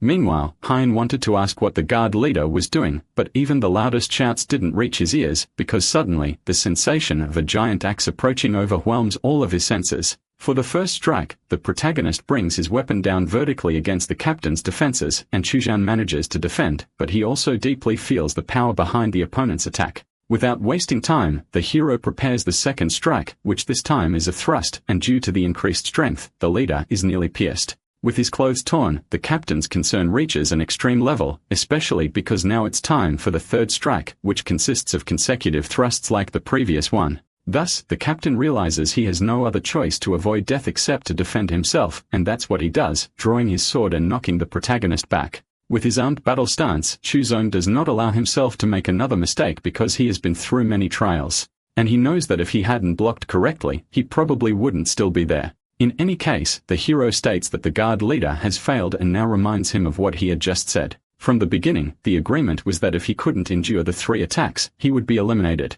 So Ho-jong says you will make him pay the price for being so talkative and charges in to end the fight. From the stands, the Peng brothers analyze the situation seriously, and Manhwa confirms with his brother something he had already been thinking. To the two of them, it seems the winner had already been decided. Back in the duel, Chu Xiang becomes more and more worn down as the protagonist's strikes come at him, and one in particular manages to overpower the captain's strength, making his own sword strike his head, causing a stunning effect that lasts long enough for Ho-jong to throw a blade in his direction. The warrior narrowly dodges it, but now another strike is coming in to finish the fight. So Chujiang uses a technique called lazy donkey roll to a safe spot in the arena. However, even though he's alive using such a technique, he humiliates the young man, especially since he holds his honor as captain in high regard. Thus, Xuzhang finally releases all of his aura and apologizes for showing such an indecent side as a brigade leader of the Nambun clan. However, just as he was about to continue his words of courage, he was attacked. So all that cordiality vanished, and with intense fury in his eyes, Xuzhang charged forward with everything he had.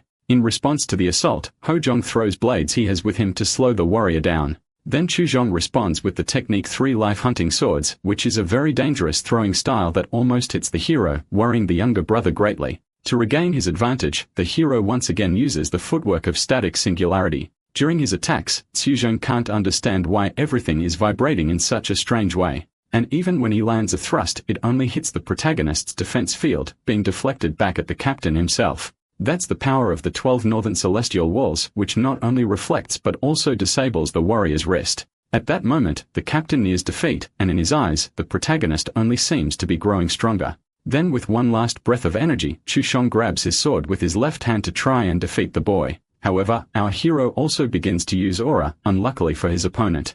Thus, the two launch into consecutive strikes, and the brigade leader uses all his strength to overcome the challenge. But the moment the protagonist uses the wild beast spear art, the image of the attack approaching frightens Chuzhong so much that he loses concentration and is inevitably overwhelmed by the hero's successive blows who passes by the captain, leaving him in a state that clearly defines his victory. Having watched everything up to now, the Peng brothers are satisfied with the outcome, but the hero doesn't stop advancing. So as he approaches to finish Chuzhong, the spectators shout for someone to stop him. In an instant, the tip of the spear nears the captain's face, but someone really does appear to defend him.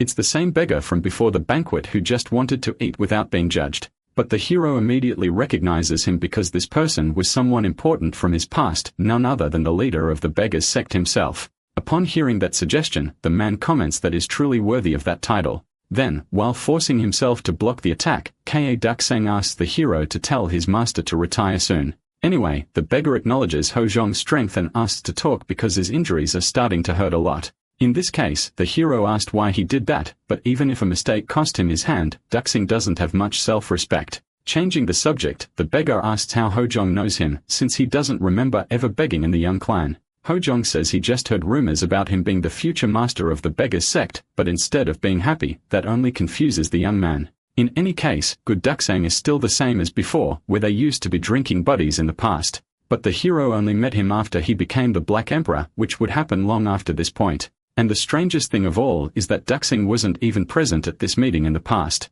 Therefore, the hero begins to think that maybe the present is changing because of his actions. Precisely because of that, he wonders if the Zhu brothers would still be okay if he hadn't visited the Thorny Melody Pavilion. Returning the hero's focus, the beggar nudges him to inform him that there are many people waiting to talk to him. Among the event participants, what they talk about most is how that display had been too much for a duel, because at that moment, the guard captain was completely defeated on the ground. In this case, realizing that everyone is confused because of him, the hero says that he truly did plan to finish him off. But Daeho speaks up, asking if the boy doesn't think he went too far. Until that moment, everyone thought it was just a simple duel. But now they wanted to know why Hojong was so aggressive. Then believing there's no reason to hide it anymore, the hero explains what happened that morning when the guard came to see him during his meal. And so the whole story is told, turning public opinion in his favor, but now completely against young Master Hyan, the host of the event. Unsatisfied with his partner's complicated situation, Horim also joins the public's desire to judge the boy.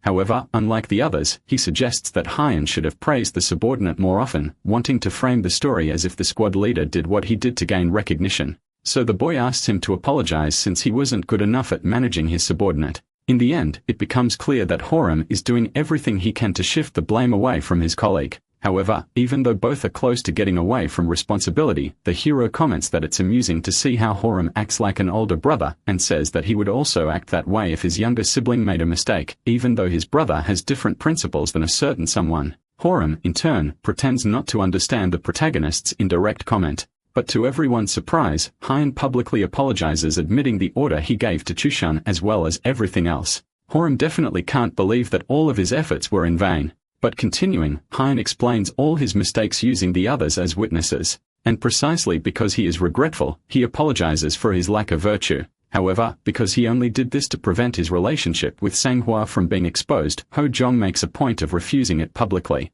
Sometime after that meeting ended in the late afternoon, the boy lets out all his anger by punching a wall and screaming. At the moment, he is extremely furious because of the humiliation he suffered the previous day. And the worst part was that he had been disgraced right in front of Ahayang as well. So once again, he punches the wall with everything he has, showing all of his hatred. Until after turning everything into rubble, he draws the attention of the guard who is right behind him, and asks him to find and inform him immediately of the protagonist's location, which being a loyal guard to the young master is accepted at once. And so after the warrior leaves, Hyan is free to express even more of his desire to destroy Hojong. Back at the training hall, suddenly the protagonist calls out to Daho, which leaves the twin quite confused. Anyway, the boy simply tosses a weapon to his younger brother who catches it also without understanding. Then to explain, the protagonist asks Daho to teach his little brother a lesson. After all, in his opinion, the youngest talent is the greatest in the young clan, but it's still undeveloped due to the boy's lack of experience. Since the duel of pride is over, our heroes suggest they form bonds of friendship as was the true purpose of this meeting. And now seeing the younger one's reaction, he accepts the conditions to fight so they can get to know each other. Without wasting time, Chipyong introduces himself and asks for Peng's guidance, which makes the young man laugh heartily, already excited to get started.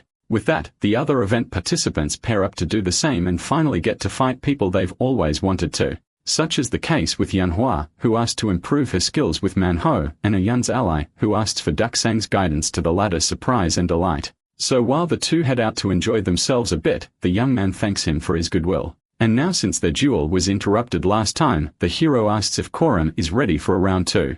Even without intending to interrupt all the other peril of fights happening, the one between the protagonist and the young Master Mayhem makes everyone stop to watch. And because the intensity of power is much higher, one of the spectators can hardly believe this is the same person who fought Shuzhan. Approaching the fight, the protagonist gives his best with a thrust, but the boy manages to defend. And despite damaging his weapon, he counters, sending the protagonist flying, which fills him with pride. But unfortunately for him, our hero repositions mid-air to strike again. This time, it's something even Horim admits he might not be able to block. Still, the boy's reflexes save his life, and his power is enough to deflect it. Until unwilling to remain at a disadvantage, Horim activates his aura, which sparks the hero's curiosity. He charges forward as if using a sword. So the protagonist responds with his energy, turning his staff into an axe. And at the moment they cross paths, it's Horim's staff that ends up broken.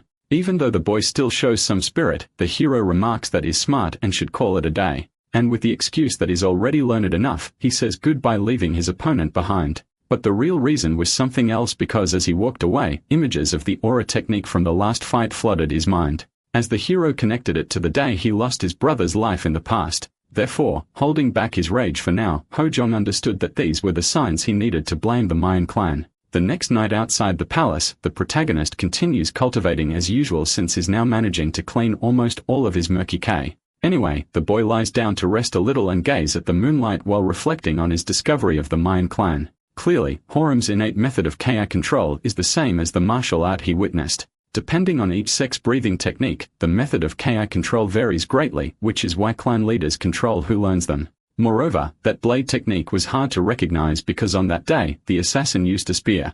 Regardless, the protagonist can barely contain all his hatred from having to remember what happened. A long time ago, when the hero had no power at all, he hid behind a bamboo grove during the invasion and witnessed the attack that took Ji Pying's life. But even in that moment when the worst was happening, the younger brother never stopped thinking about his older sibling. Because that blow was fatal, and despite all the despair, the boy never looked in Hojong's direction, not even once. He turned his eyes away because he knew it might reveal his location. But it was only after the enemy disappeared that the hero's body moved, and with nothing else he could do, he simply ran until he found a cave where he could scream and cry for 3 whole days and nights. However, by the end of that, something changed in our hero because he made a promise to himself that he was now remembering. That promise was to never again leave regrets behind. In the midst of this sorrow, Duksang appears saying he can feel how bitter the atmosphere is. Then he scolds Hojang since all the nearby plants are dead from his killing intent. Anyway, the hero stands up and asks what brings the beggar there, to which Duksang casually responds by showing a pouch. Whatever the reason, the future leader of the beggars sect knows the hero didn't attend the celebration today. So he came there thinking they might drink together, but Pek Hojong not only accepted, but also said he wanted the first cup. After a toast between the two with the first of many rounds, Duksang asks the hero not to worry about the second young master. After all, it's clear he wasn't spoiled, and the eyes of the future leader of the beggars, he has a charm that draws people in. Unlike a certain someone who always walks around with a scowl on his face. Moving away from the jabs, Duksang asks the protagonist to smile more, and Hojong says he needs a reason. However, the beggar disagrees, saying one needs to smile to make the things that matter appear. In any case, Hojong changes the subject, refilling his friend's cup once again, but also takes the chance to make a request, which might confuse the guy, but the hero explains it's more of a commission for the sect than a simple request. In that case, Duksang gets excited because that's how they make a living, uncovering things in exchange for a price. But for some reason, the protagonist stands up to whisper what he wants directly into the guy's ear in a rather mysterious way. Unable to believe it, Duksang asks for confirmation, and the hero confirms it. As for the first and second requests, they won't be difficult. However, Duksang says the third will be a problem, which unintentionally discourages Hojong. So to fix his mistake, the beggar shouts that he can do it, but still asks for the reason behind it. Therefore, our hero makes it clear he has a total of 3 requests and says that if Duksang can properly figure everything out, he'll also discover the reason behind them. Sometime later, 2 people are talking about an attack, and one of them comments that since it's being ordered, it's an indirect assassination. However, the guy given the order believes his colleague's clan owes a lot to his own. Since he doesn't hear a refusal, he takes that as acceptance of the offer and tells his partner to be ready for when he's contacted. Before anything else, Yang Song, who will be the scapegoat, asks to pose a question. In the end, what he really wants to know is what grudge Hyan holds against our hero.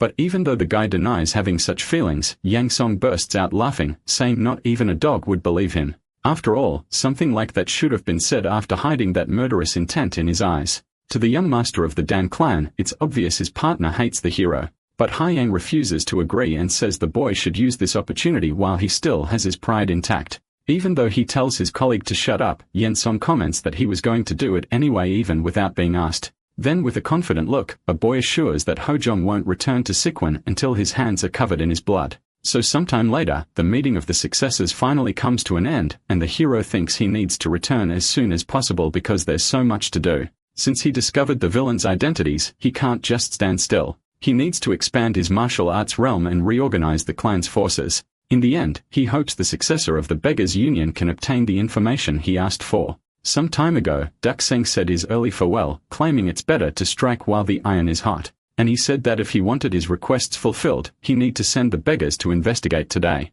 So the hero asked if he should give the payment to the contact from the Beggars Union within his clan. But Dukseng waved it off, saying it wasn't necessary because all he'd need was some delicious food instead. In the end, the hero really believes his old comrade will succeed. Back in the present, the Peng brothers ask if the young masters of the Yan clan are already leaving. And the hero replies that they'll see each other again if fate allows, which makes Daho very sad since they didn't even get to drink together. However, Mano congratulates the younger one as he was the one who had to drink in the elder's place. Amid this good moment, someone else shows up to say goodbye to the protagonist. I am persistent as always asked the boy to have lunch with them before leaving, which Hojang refuses. Still, the hero tells the boy that he'll head to Jiangsu to be his guide at some point. But since that makes the girl jealous, he says the same goes for her. Anyway, the girl gives him a gift before he leaves. And when he asks what it is, she explains it's the shining sharpening board from her clan. Recently, the zoo have started some business related to blacksmithing. And since the company is in southeast Anhui, the girl asks Hujong to visit them. Even so, the hero still doesn't know the reason behind the gift. So the girl explains that spears and staves aren't his focus, and although she doesn't know what is, she guarantees that'll make something a quality, which the protagonist is thankful for, especially since he's not from the same clan as her. Iam in turn sees no issue in helping because it was thanks to him that the first daughter and son of the Zubal clan were able to survive. That's why their father would say the exchange was worth it. So the four successors of the clans come to an understanding. And soon, along with his brother, the protagonist bids farewell to all those people. In the end, Eon is disappointed that the boy leaves without even looking back. However, Youngwoo makes a point of commenting that the protagonist truly was someone quite amazing. Even though she had only seen him for a few days, she could now understand why the young clan had become one of the Great Seven in such a short time. And in a slightly more reflective tone, she wonders if they'll be able to meet again, as well as what kind of relationship they'll have. Whether they'll be valuable allies or perhaps enemies who must be defeated at all costs, which is completely different from the young master who watches everything from his balcony. So full of hatred he can't even look at Hojon. Then Hien once again orders his soldier because their target is leaving at this very moment. Heading to the young clan of the Green Mountain in the Patriarch's Hall, the administrator shows up with a scroll of news in hand. He immediately informs about the rumors that the young masters are returning to the clan, and without wasting time, delivers a letter sent by the Moyang clan, which surprises the Patriarch since they have no relation to that clan whatsoever, and even more so when he reads the content of the message. Because apparently, they want to combine the strength of both clans heading to the office of the Moyang Patriarch. He also seems busy writing more of his letters, but a little bird doesn't seem concerned about that and flies down from a branch until it accidentally lands in the ink. Him walks across the scroll, ruining the message with its footprints. Sensing no hostility, the little bird even approaches the Patriarch's hand with a cheerful expression. However, that was a ruthless man who didn't mind eliminating whatever was in his path. That was the exact definition of the god of the sword, Mwyongan. Back in the office of the Yang clan Patriarch from the Green Mountain, he remains pondering over this unexpected business proposal from the Mwyang clan. 300 years ago, after the blood religion disaster, the Mwyang clan moved from Liaoning province to the middle of the central district in Hunan. And ever since they settled there, Chief Yang thought they wouldn't be interested in doing overseas business. In any case, the Patriarch's thoughts go so far that he knows this won't work out. So he asked the general administrator to prepare a brush with plenty of ink. Taking a short break from work, the Patriarch takes a moment to feel the outdoors, which is quite cold. But precisely because of that, he also wonders if his sons are traveling without too many problems. Back on our hero's journey, everyone is exhausted except for the protagonist and the captain. Even a younger brother can barely keep himself together because of his body temperature. So the hero asks if he's okay, but the boy replies that he's not since besides being tired, he's also hungover. Moreover, ever since Hefei, they've all been running non-stop. But instead of letting them rest, Shimo orders the troops to line up. So the protagonist scolds him because if they don't consider stamina, they'll soon be completely drained. But once again, without even thinking about rest, the captain believes it's an opportunity for extra training when they return. Either way, Ho Jong asks the squad leader to stay put while he looks for something for them to eat. And even though someone offers to go in his place, the protagonist takes the lead until upon entering an establishment, he finds it odd that no one is inside. Still, the window of the counter was open, so the boy went there to ask the hidden employee for food and water for about 30 people. But before he could even explain the situation, the definition of problem appeared for a rematch. And saying it had been a long time, the young master of the Dan clan showed himself to be responsible even with the broken arm. Faced with this, the hero starts laughing, which Yang Qian interprets as a reaction of shock. But Ho Jong makes it clear he just finds it funny that the boy had the courage to show up even after being beaten so badly. Yang Qian, in turn, makes it clear that the protagonist's boldness ends now. And revealing an intense purple aura in the restaurant, it's said that at this moment, the hero is already affected. To explain, he asks if he's ever heard of the shadow poison. And since he hadn't heard of it, the young master of the Dan clan gets even more excited as it's understandable. The poison has no smell or color. Besides, for trash like the protagonist, the boy claims he really wouldn't even be able to notice it. However, right as he was speaking, a strike from that very same trash landed on his stomach, making him spit out his last meal as he was sent flying. The boy crashed into several things until when he finally stopped, he began to throw everything up. Terrified, Yang Qian can't understand it because he had definitely used the poisonous energy of the three suns, and that amount of energy is more than enough to activate the shadow poison. Despite that, the protagonist walks calmly toward the boy and simply steps on his broken arm, making his screams reach the chubby one on the second floor. Faced with all that brutality, Hong Maiyan yells at the boy to stop immediately. And better than just yelling, he comes down to the first floor along with other warriors to intimidate him. However, the hero continues with his foot suppressing the boy, unwilling to stop punishing him. So the situation gets worse for Hamilon since his young master is now being taken as a hostage. Getting straight to the point, the hero tells the chubby one to take a step forward if he doesn't want the boy's neck to be crushed. And so, follows all the instructions for the sake of his young master. However, the moment he sees an opening, he draws his weapon and seemingly lands a clean hit on the protagonist. For a moment, Mian believes he managed to save the young master. But in the very next moment, that illusion falls apart when the hero responds with a slap and then tells him not to think about doing something so ridiculous. Now with the closeness between them, the protagonist demands the chubby man's weapon for himself. And not seeing an immediate response, the boy sighs in frustration before crushing Yangtze's leg this time. With nothing else to be done, Hong Mayon hands over the weapon, which turns out to be a steel whip. The hero quickly decides to test his new toy, making impressive movements that lead the subordinates to pull the chubby man away. So while two take the leader far from there, the rest of the Red Spider squad gets ready to attack. And even though Hong Mayon shouts from afar that they are no match for the protagonist, the warriors do their duty until, inevitably, they are eliminated one by the steel whip of the very leader they were trying so hard to protect. In the end, Mayang's eyes widen more than ever, and faced with all that brutality, he wonders if what he just witnessed isn't an illusion. After all those full-force strikes, the hero realizes he really overdid it with the weapon, because he imagined himself using the Storm Axe chain, which would easily dealt with his weaklings. In that case, Ho Jiang simply thinks he'll need to find another chain to use, dropping the broken one on the ground without looking back. Faced with that humiliation, Hong Mian refuses to accept defeat and charges forward with rage to finish off the boy who disrespected him. However, just at the moment he was about to strike, our hero defended himself by placing the young master between him and the attack, leaving Yangshan in an even more miserable state than before. Extremely worried, Mayang tries to wake him up, but at that moment, the hero says something even more important. How will the patriarch of the Dan clan handle this? In Ho Jong's view, the chumby one will be harshly punished for injuring the son he was sent to protect. But after scaring him, a condition is given to the frightening man in order to stay alive. And that condition is to answer a simple question, which the boy thinks won't be a problem. However, not hearing an answer right away, Ho Jong sits down to chat a bit more first.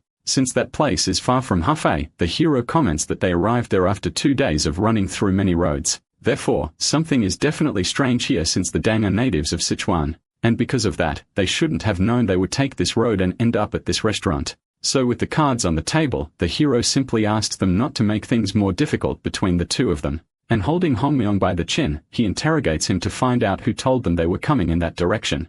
Outside the restaurant, the younger brother sleeps while the captain takes care of a few things. But the moment he sees the protagonist returning completely covered in blood, Shimo panics, unlike Ho Jong himself. Quickly, the guard leader asks what happened to the boy's clothes, and then he admits that it's blood to everyone's shock. But he also makes it clear that they don't need to worry because it's someone else's blood. Moreover, Ho Jong states that he already took care of everything Shimo was concerned about from what he can see. In any case, the boy warns that he didn't finish them off, even though he left them in a vegetative state. Still, Hojong admits that he took drastic measures because sometimes an unfounded rumor is stronger than a sword. Back in his homeland in a carriage, the young master of the Namgong clan appears. However, while walking through the city, gossip is visible among the people, bringing a completely different atmosphere than usual. Wasting no time, the boy heads to his father's office to announce his return. But upon finding him, the clan leader is surrounded by scrolls filled with discarded drawings.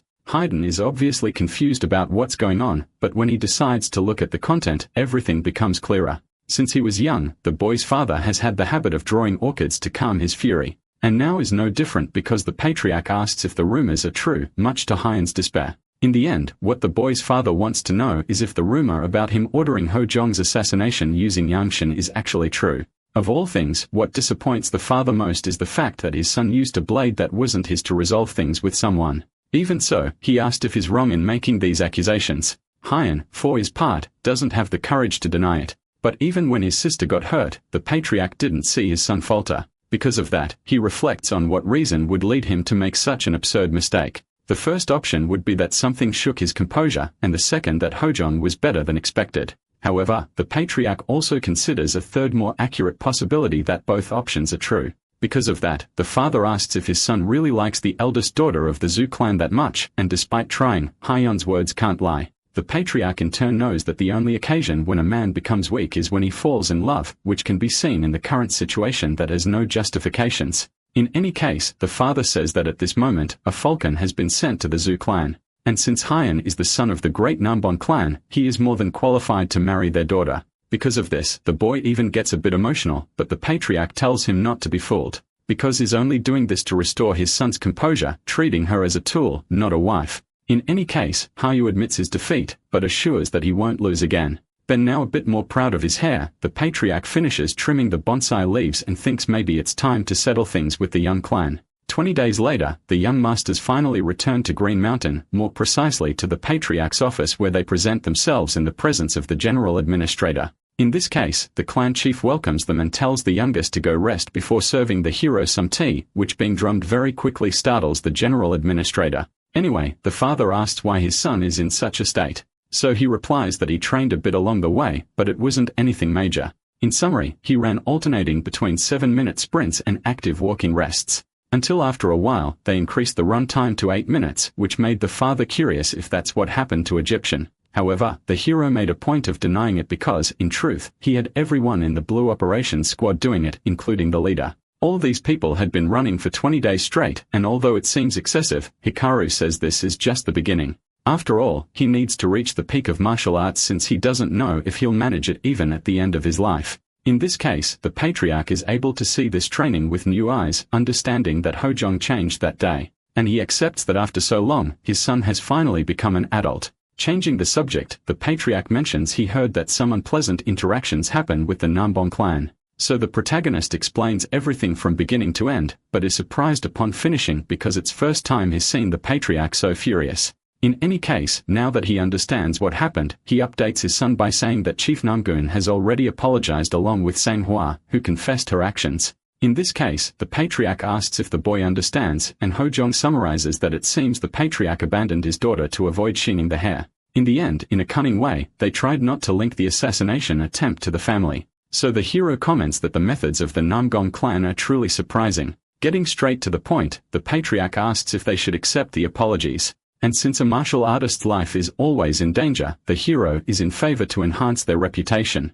In this case, the father tells the eldest to go rest a bit since he's been active for so long. But before leaving, he calls his son's attention again, this time to praise his actions. Thus, the protagonist's expression relaxes and he returns the gratitude with humility. The next morning, Hojong ran to the training field and dressed with many weights on various parts of his body. With everything ready, he sprinted off to train his endurance to the maximum. 2 months later, the protagonist was already able to run in the same way over water. And after 4 months, just the wind from his sprint was enough to slice bamboo in half. At a certain point, the new year arrived at the Eon clan of Green Mountain, but the boy continued training. And only after feeling complete did the protagonist on a certain day remove his weights because he had finally reached somewhere. Now with an excited expression on his face, he believes he's finally ready to face the villain. Sometime later, the beggar announced that he had completed the 3 requests, although he deeply regretted not having accepted the commission fee. Because of that, in a letter, Duck Sung makes it clear that if a delicious banquet isn't prepared within half a month, he will cause a scene.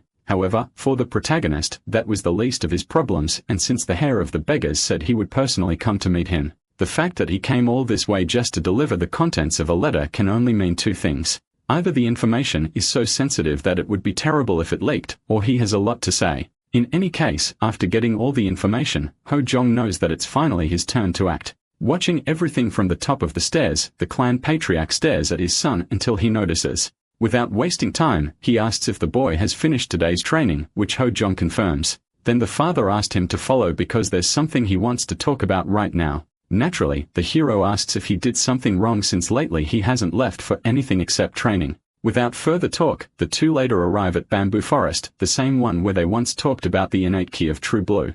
Soon after arriving at a certain spot, the patriarch asks his son to choose one of the weapons on the rack. And as he thinks about what this means, Ho-san finally begins to understand that he's about to face his father in a duel. To be sure, he asks if the duel will be serious and the patriarch confirms it. After all, if it weren't, there'd be no reason to bring him there. In that case, the protagonist picks a spear from the rack and starts warming up. The decision, however, surprises the patriarch quite a bit, but he simply chooses his sword as usual and simply releases a bit of his aura, already assuming his combat stance. This is the devoted sword's dedicated ki, which is the sword technique of the king's 8 children. Therefore, the hero realizes that it's for real and starts feeling even more excited. But before they begin, the father asks if the boy knows why he wants to see his martial arts today. And although it's also to check his son's growth, there is another reason. But that reason is one the patriarch will only reveal at the end of the duel, which the protagonist understands. Without further delay, our hero quickly charges forward to strike the first blow, but his father manages to deflect it far away.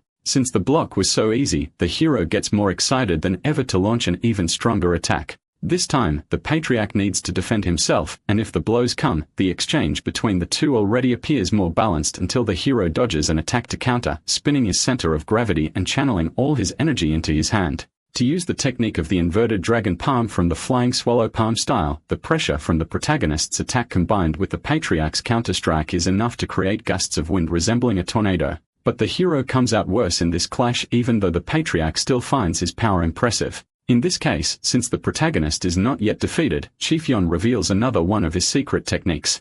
And because he is his son, the protagonist immediately recognizes the sword stance responsible for cutting everything in half near wherever the patriarch passes, until, in an instant, the blade approaches the protagonist's face, which he manages to dodge by luck as the damage shook the entire forest. Without even a second to breathe, the patriarch charges again, and now it's clear that the unshakable projectile sword is being used. About to fall behind, the protagonist unleashes more of his power. As the 2 draw closer, the patriarch is startled to realize that his son is now determined to fight with everything he has. In response to the attack, Chief Yon intercepts the advance with a sword slash. So the protagonist tries to break through the defense with more strikes, which surprises the father because Ho Jong jumped first to reduce the power of the unshakable projectile sword. This is a continuous attack that uses the strategy of the best defense being offense. In the end, these are combat techniques made for real life or death battles. Once again, their blows collide, generating more bursts of wind, and once again coming out on the losing end, the hero was thrown far away.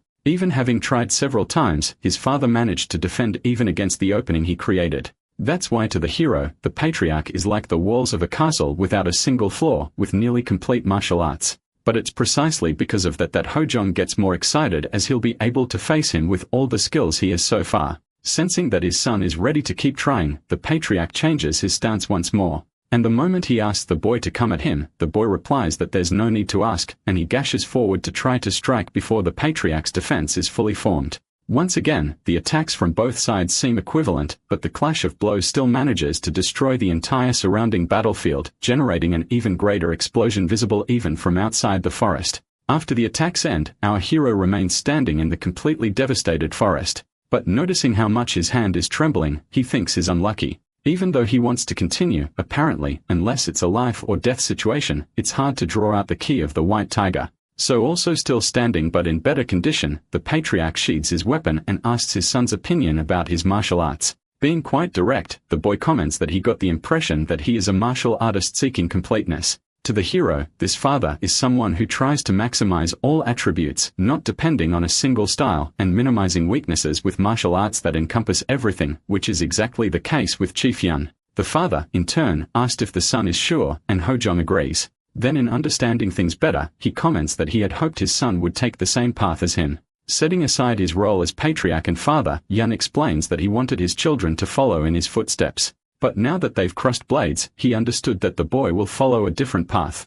After all, it's now more than clear that Hojong has no intention of becoming patriarch. Regardless of his feelings, the patriarch confirmed today that what Hojong seeks isn't here, but could be something that extends to the whole world. In the end, that was the reason for today's duel. Because after all that training, the father wanted to offer the position of vice patriarch to his son. He wanted to know if Hojong desired it through his martial arts. However, even a father cannot control his children. In any case, the patriarch asks his son to show those impressive martial arts more often when he can. But before he leaves, the protagonist calls his father's attention, making him stop for a second. Because now, Hojong wants to make it clear that even if their paths are different, his heart will always be with Yang. Therefore, even if he is called a demon auditioner to protect the clan, our hero declares that he will point his blade at the world if necessary. However, faced with that statement, the patriarch says it's a bunch of nonsense. After all, if the world dares to call his son a demon, then that same moral will have to face his sword. Without further words, the father tells his son to go rest, and later, in the evening, the hero finally lies down. At this moment, the day begins to replay in his mind because he was offered the position of vice patriarch. And that was something Hojong never thought would be offered to him instead of Ji Pion. Anyway, the boy turns over and gets some sleep and silently apologizes to his father for having to take care of other things first. Right now, if he doesn't stop the villain, the Yang clan will have no future at all, and the three cults trying to devour the central district are still vivid in Hozan's mind. In the end, all of this information racing through his head gives the hero a terrible headache. That same night in the patriarch's chamber, he reflects while drinking tea under the moonlight. Hojong's words remain clear in the patriarch's mind, so he wonders what his wife would say. Faced with this, the general administrator Taekyung asks if the lord didn't like the taste of the tea while complaining about the cold. Getting straight to the point, he says he received response from the Moyang clan and promptly hands it to the patriarch to read for himself. It seems the Moyang are still insistent on proposing business relations between the two clans, so Taekyung has asked for his opinion. And without even thinking, the administrator is in favor since the Moyang are highly influential in the Murin. That's why if the business becomes profitable, they'll be able to help more people during the summer floods. Obviously, this is a point Chief Yun understands, but still in case they have different plans with them. The general administrator suggests that the daughter of the Moyang clan could solve that if the patriarch marries her to the first young master. After a deepening silence in the hall, Taekyung confirms his suggestion to the clan chief. Because Yun Wei is not only intelligent, but also worthy of marrying the first young master, dubious of her kind personality. Since in the administrator's eyes, the hero will become patriarch in the future, he will need someone by his side to protect him. So being advice from someone he trusts, Lord Yun seriously considers it, as he still wishes for Hojong to follow in his footsteps. 10 days later, outside the mansion, while the brothers were talking, Duck finally appeared with good news. But before anything else, he made sure to ask if the banquet was ready since he hadn't eaten in 3 days, to which the hero replied that if the beggar left even a single grain of rice behind, he wouldn't get the soup. Later, already inside the palace, Duck-san thanks for the meal and finishes eating everything in seconds, making Jipyeon think of him as a gluttonous monster. In this case, the beggar laughs at being underestimated, saying that in the past, he could easily eat 6 kilos of pork. So while the little one tries to calculate how many people it would take to eat that, the hero offers tea. But Dorsang shouts that he wants alcohol, not caring that it's only midday. Even though he's against it, the protagonist doesn't refuse, so Jipyeon goes to fetch it. Since he has now received his part of the deal, the beggar decides to start talking business. The first request was about reporting what was going on in the Marin, but there was nothing particularly important aside from fraudulent monks from the small Temple of Thunder appearing. To be more specific, the hero asked about cultists disturbing people's lives. But there were no demonic worshippers either, which made Hojong think that the 3 cults still haven't made their move. Regarding the second request, it was about Muyang Gun's younger brother named Muyang Wu. So the beggar hands over a scroll saying the details are written there. However, while the hero reads, Duxing can't help but grow curious about the reason for this inquiry. In any case, what's written refers to maritime trades with Zhejiang province, which Duxing confirms since Wu is in charge of that branch of the clan, generating profits equivalent to all of Muang's funds. That's precisely why the beggar comments that he seems like a talented man, and he finds it interesting that his personality is quite different from that of his brothers. However, Nahiro already knew that because in the past Wood begged his brother for care even while being rejected and bowed to Hojong. In the end, he truly was a humble and benevolent man. So if the hero wants to unify the orthodox factions, he will need him. Because unlike the unorthodox ones, something like that is impossible with strength alone. Now about the final request before revealing it, the beggar asks if he can ask something first. And the moment he's given permission, he asks how the boy found out. More precisely, how he discovered the identity of the strongest in the world, as well as how the Mayan clan had been secretly training the Sword of Death to grow stronger. Sometime later, while miners work to collect resources, those responsible for the expedition observe everything from above. Soon, one of them asks how things are going, and what seems to be his assistant comments that it will be finished in 3 days. Then once the work is done, the chief orders all the workers to be buried. This is the cruel patriarch of the Mayan clan named Mayang Chun. Changing the subject, the chief seems excited, but Chun admits that he is because in a short time, the martial arts of his ancestors will be in his hands. 300 years ago, the descendants of the Mayang, along with the martial emperors in the 4 directions, repelled the blood religion. In the end, only part of the martial arts was passed on, and until today, the patriarch believed the rest had been lost. However, now the martial arts in the 4 directions have been found, and if he learns them, Chun believes he will surpass even the 13 of sanction. With that, Chun asks if they already received a response from the Mwyang clan, but is informed that the Yun are causing delays. In that case, Chun thinks of Mwyang Gun as truly a soft-hearted man, and if the Yun clan rejects them again this time, the patriarch asks for them to be discarded. But more than that, Chun asks if his servant isn't just as curious as he is, because now they are in possession of the lost martial arts of the clan. And with all this power in hand, Chun is eager to test them to see how long the Yun can survive. In a forest near the palace, a projectile is launched at a tree, creating a hole in the middle. But this is just part of our hero's training after discovering the truth about the villain.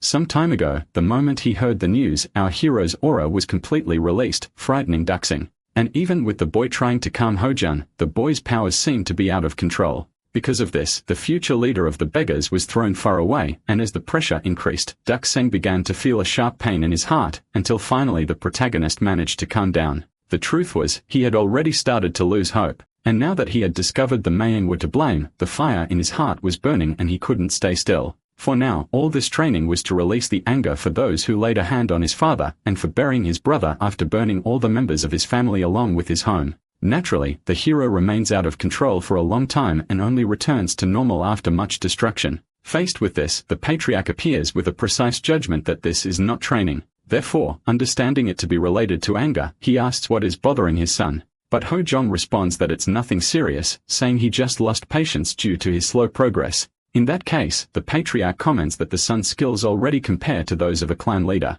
But precisely because of this, he hands him a secret book to help with the boy's development. As all the hero's martial arts are based on brute attacks, his stamina is heavily consumed, which makes it good to learn a counter-attack technique. And in this book, which aims to enhance martial arts, is the Dragon Spear counter-attack. With that, the hero thinks that when he awakens his full powers, counter-attacking won't be a problem. But obviously, he believes he shouldn't compare what he already has with a secret book personally prepared by his father. So he thanks the patriarch for his consideration, who then asks if his son is thinking of leaving, and Hojong says it was supposed to be in the morning since it will be difficult to protect the family alone. But soon, the patriarch will understand how strong they are. In any case before that, the father asks his son to come along because he has a gift prepared. Thus, in the clan's commercial streets after midnight, the two arrive at a certain residence in the center. And soon, the protagonist identifies the place where they are, then the patriarch enters asking if the old man is already awake. And so after wiping his hands from his work, the blacksmith by Yin Yagan comments that he had been expecting them.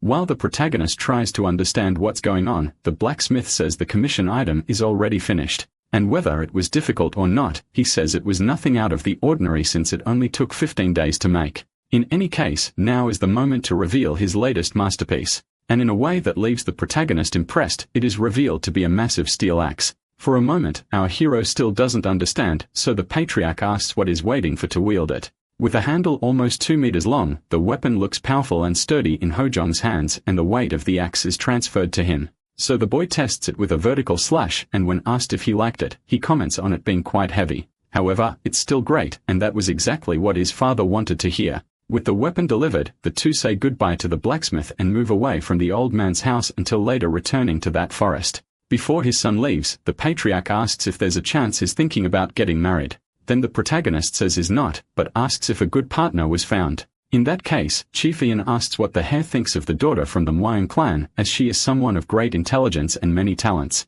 Hojong, in turn, asks why it has to be the Mwang clan when there are several others. And in response, the patriarch reveals the business proposal made. Therefore, there are cases where clans marry to strengthen relations. However, noticing the boy's startled expression, Chief Yun asks him to pretend he didn't hear it, because he too is against loveless marriages. But what the hero was actually thinking about was the reason the Mwang suddenly wanted to cooperate. Before returning and after the young clan of Green Mountain was annihilated, the one called the strongest in the world was the Mwang clan. At the same time, the Mwang slowly began to deteriorate. But the confusion was that for some reason, the Mwang suddenly fell into obscurity. Putting together all the information about maritime trades and invasions, the heroes still can't shake a strange feeling of discomfort. So since the father he knew would never suggest a marriage for commercial reasons, Hojong asks if someone else recommended it. And the moment the name of the general administrator, Taekyung, is heard, everything becomes clear. The administrator is someone with a calm expression and a gentle smile, modest, but still holding an executive position in the clan's finances. To avoid bad feelings, the father also comments that he too suggested making Hojong the patriarch. However, the hero wasn't angry about the marriage suggestion, but about something he always knew and which he had just confirmed, the existence of a traitor in the family. Sometime later in the icy winter, the administrator arrives at his house covered in snow until he's startled by the reception of the protagonist who was sitting in his armchair. Obviously, the administrator is frightened, so the hero says he came to discuss some matters. And since things are not yet fully clear, Hojong asks for a minute of his time. To welcome the young master properly, the general administrator prepares some tea. Then the hero soon asks if it was him who suggested his marriage and believing he would be criticized. He bows and apologizes for overstepping. However, to his surprise, Hojong denies any kind of upset and even praises the action, saying there isn't a man who doesn't want to marry a beautiful woman. Nevertheless, his criticism is that the general administrator is having a narrow view of things. Hojong sincerely admits that Yang Wu is a very beautiful and elegant woman. But the hero says that such a woman is a hindrance because she is the type who devours her husband instead of serving him. In this case, the protagonist approaches to ask the general administrator for a favor regarding his father. And once again, to take Young's surprise, what the young master asks for is to be introduced to another potential wife. To explain himself, the protagonist says that he must marry anyway, but he wants a beautiful woman who isn't Yanhua, because that way, he'll be one step closer to the position of leader of the Yan clan of Green Mountain. Faced with that, the general administrator asks what the hero is talking about because as the eldest son, the young master is the rightful heir. But all of Yero asks is to trust him because the reason for his father's suggestion is already something everyone knows. And to convince him even more, Hojang says he will always remember Taekyung's work while fulfilling his duty for the clan's future. Thus, it works as the administrator accepts the orders and then before leaving, the hero simply asks once again to trust him. The next morning in the clan chief's office, the general administrator delivers the list of documents that need to be reviewed. And so while the patriarch reads everything, Taekyung takes the initiative to call his attention for a moment to comment on the young master's marriage. And to the patriarch's surprise, what is being discussed is about introducing someone else instead of Yanhua. In this case, Lord Young closes the document to ask the reason for this, and Taekyung states that Yanhua would be a wonderful wife. However, he believes another woman would be more suitable to comfort the young master, especially since there is also the possibility of the Mwayan refusing. To explain the reason for the refusal, the administrator comments that she is highly valued in the clan. So if the leader agrees to offer her, it would hinder business. With that, the two look at each other for a while in a deepening silence until the patriarch asks if working with the Moyang clan is really that important, and Taekyung affirms that it is. Because they can make more money working with them, he guarantees they will be able to improve the quality of life for the people. With that, since he cares deeply about his people's well-being, the patriarch says he will accept. Then the administrator says he will send the message, and regarding the wife, you will find another that isn't Yanhua. With nothing more to say, Taekyung prepares to leave, but before that, the patriarch calls him once more. However, this time is to thank him for his good work, to which the administrator replies that he is already happy to help the clan. Sometime later, the general administrator delivers the letter that should be sent to the Moyang clan. But this time, he seems much happier than usual, especially because the journey so far has been extremely difficult. At the moment, he doesn't know if it's been 8 or 10 years, but today both families will end up in ruins. And now the patriarchs will use business as an excuse to gradually take over the territories of the young clan of Green Mountain one by one. Furthermore, Taekyun thinks that Miss Yama was also incredible in using herself as a tool to confuse the judgment of the judiciary. In any case, the administrator continues to wear his good guy mask as always, but now the leader of his clan is one step away from becoming the strongest in the world along with him who will benefit from it. And that is exactly why Taekyun cannot wait to see the rise of the Mayan clan. That Sega night back at his home, a wonderfully fragrant Longjing tea is served. Then the protagonist asks how the administrator managed to get something like that, and Taekyun replies that he spent all his savings. However, he intended to give it to the clan leader, but with this new alliance, Hojong comments that he is not an ordinary person. Taekyun, in turn, laughs a lot saying it's an exaggeration, but the hero states that he is the one who controls this family. In that case, from now on, the administrator says he will work only by the hero's side. And as Taekyun's decision to betray the patriarch becomes clear, the hero simply pours all that expensive tea onto the floor. With the lights out, Hojong comments that he hopes the administrator really plays a major role in the future of the young clan. But now what he really wants to know is whether Taekyun will reveal where the rest of the rats are hiding. In a completely direct way, the protagonist questioned if the general administrator would expose the others. But even though he hit the mark in his deduction, Taekyun kept pretending not to understand. Therefore, already very irritated, the hero crushes the teacup, stating that the man is a spy. Trying to avoid this, Taekyun says he is too cowardly to be a spy, but the hero reminds him of his 3 rules.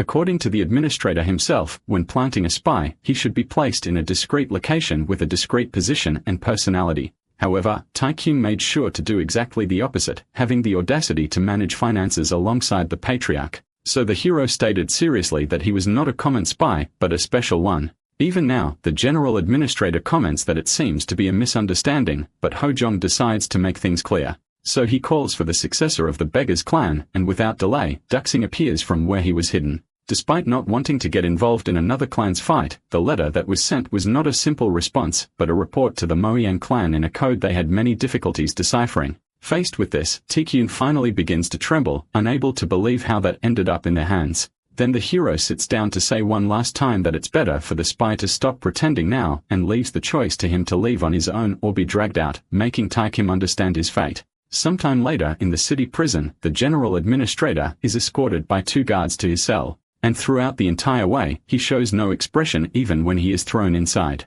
Upon locking him up, the guards said he never expected something like this from the general administrator. Then slamming the cell shut, he demanded Taekyun explain how he could do this after 10 years in the clan, as well as how he could dare to make fools of them with that shameless expression on his face. In the end, the guard was calmed by his friend, but before leaving, he made it clear that Taekyun should prepare himself because he certainly wouldn't have an easy death. Thus, already alone in the cell, the general administrator begins to reflect while looking out the window. Under the moonlight, at a certain moment, he sits down to recite a kind of prayer. One that speaks of a man who can hear and who can speak beyond the northern skies and the other great heavens. At the end, just as he finishes speaking, a key falls through the window, and already knowing what it meant, Taekyun wastes no time and begins searching the walls. Because somewhere in the wall, there was a lock, which he found within seconds. Thus, a secret passage opens at the lower part of the cell, and determined to escape, Taekyun faces the passage, leaving the place completely empty. At the same time, returning from the prison inspection, a guard asks his friend Niall if he saw anything unusual.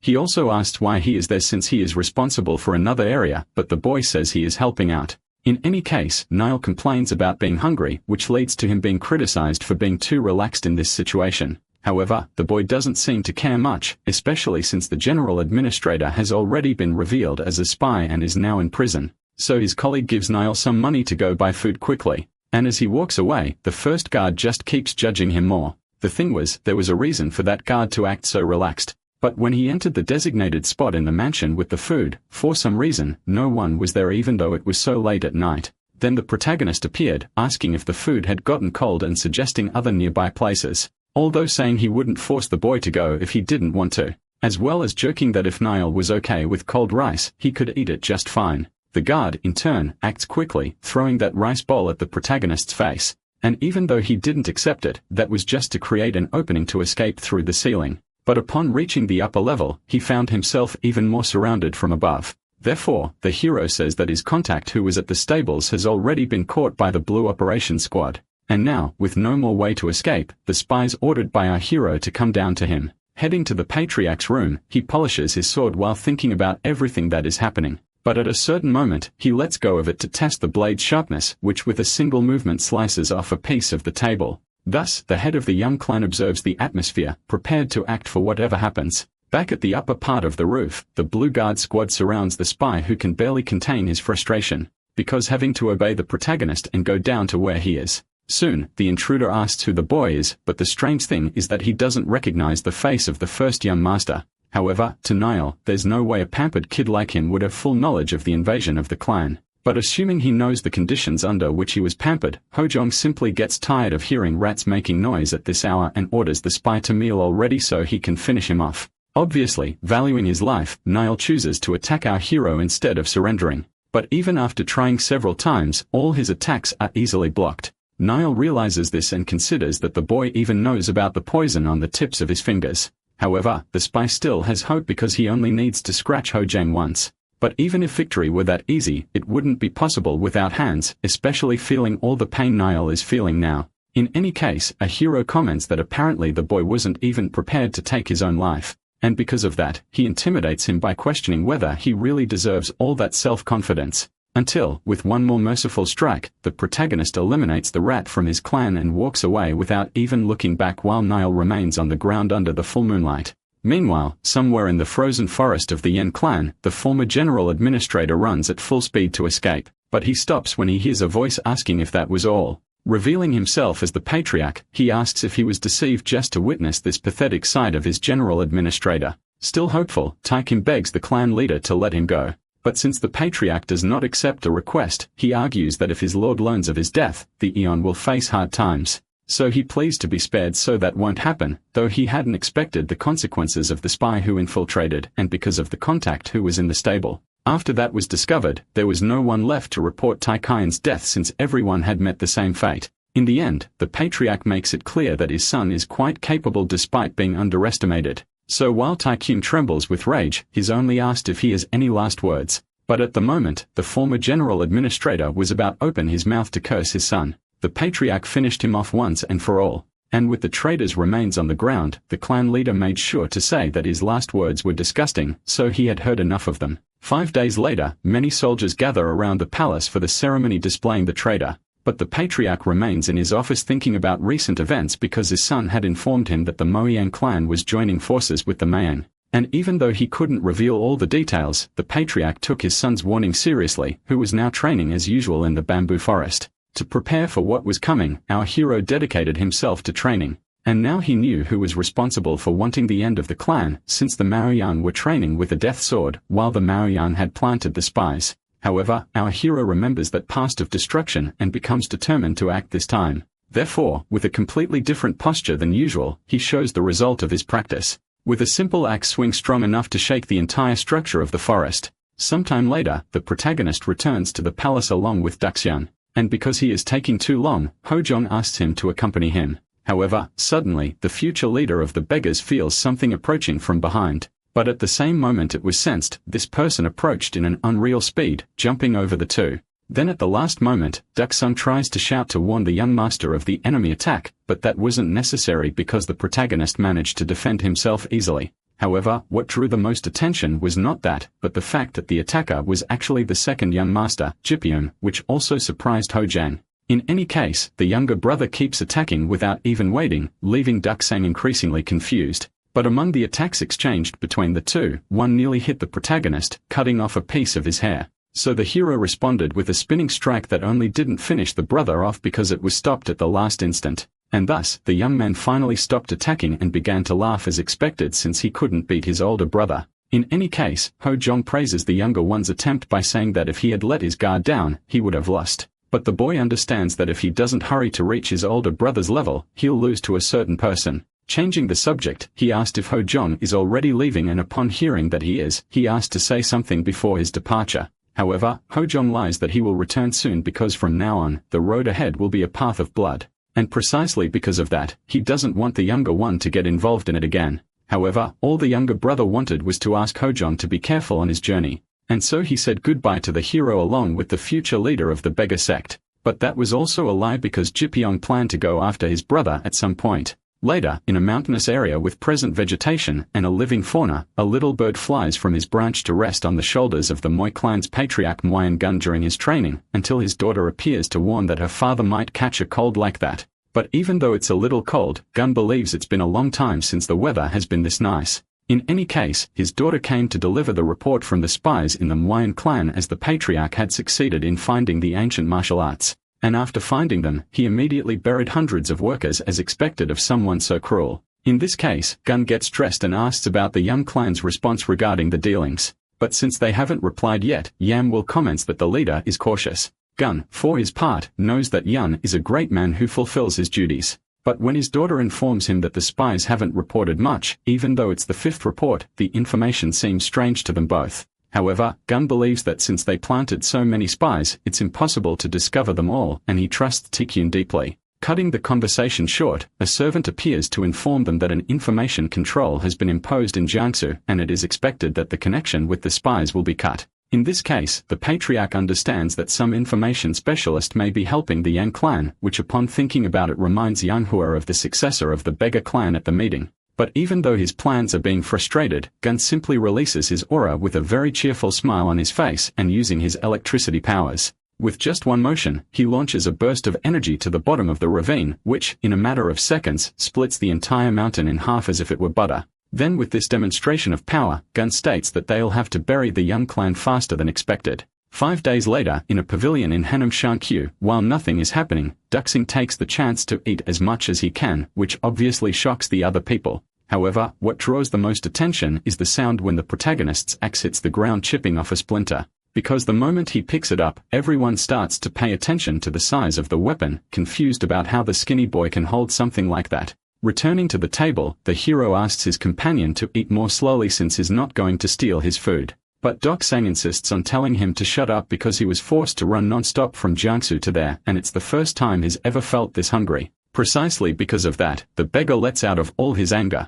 But Ho Jong resolves it instantly by letting him eat as much as he wants on his tab. Then changing the subject, Duxin quickly asks when the protagonist is going to explain. Since at the moment, they are in Henan, which is a region far from the Moyang clan, but very close to the Moyang clan. The beggar is dying to know the reason they are there. But to answer that, the hero says the reason is very simple. At that very moment, the information that the hero is in Henan Shanxi reaches Patriarch Gun as expected. But he still has no idea why they are there, and all the spies have been defeated because the beggars are controlling the province. Furthermore, Ho Jong didn't give him time to think since they moved very quickly. In the end, what the hero believes is that the patriarch will become anxious to try to make contact at any cost, which is exactly what the daughter had suggested, though Gun sensed something was unclear. For a moment, the thought crossed Gun's mind that the alliance had been discovered, but his confidence in his spies was greater. Then, knowing the person, the protagonist denies that they'll receive any kind of message because he knows the patriarch won't make a move since he is not the type of person to act without being certain.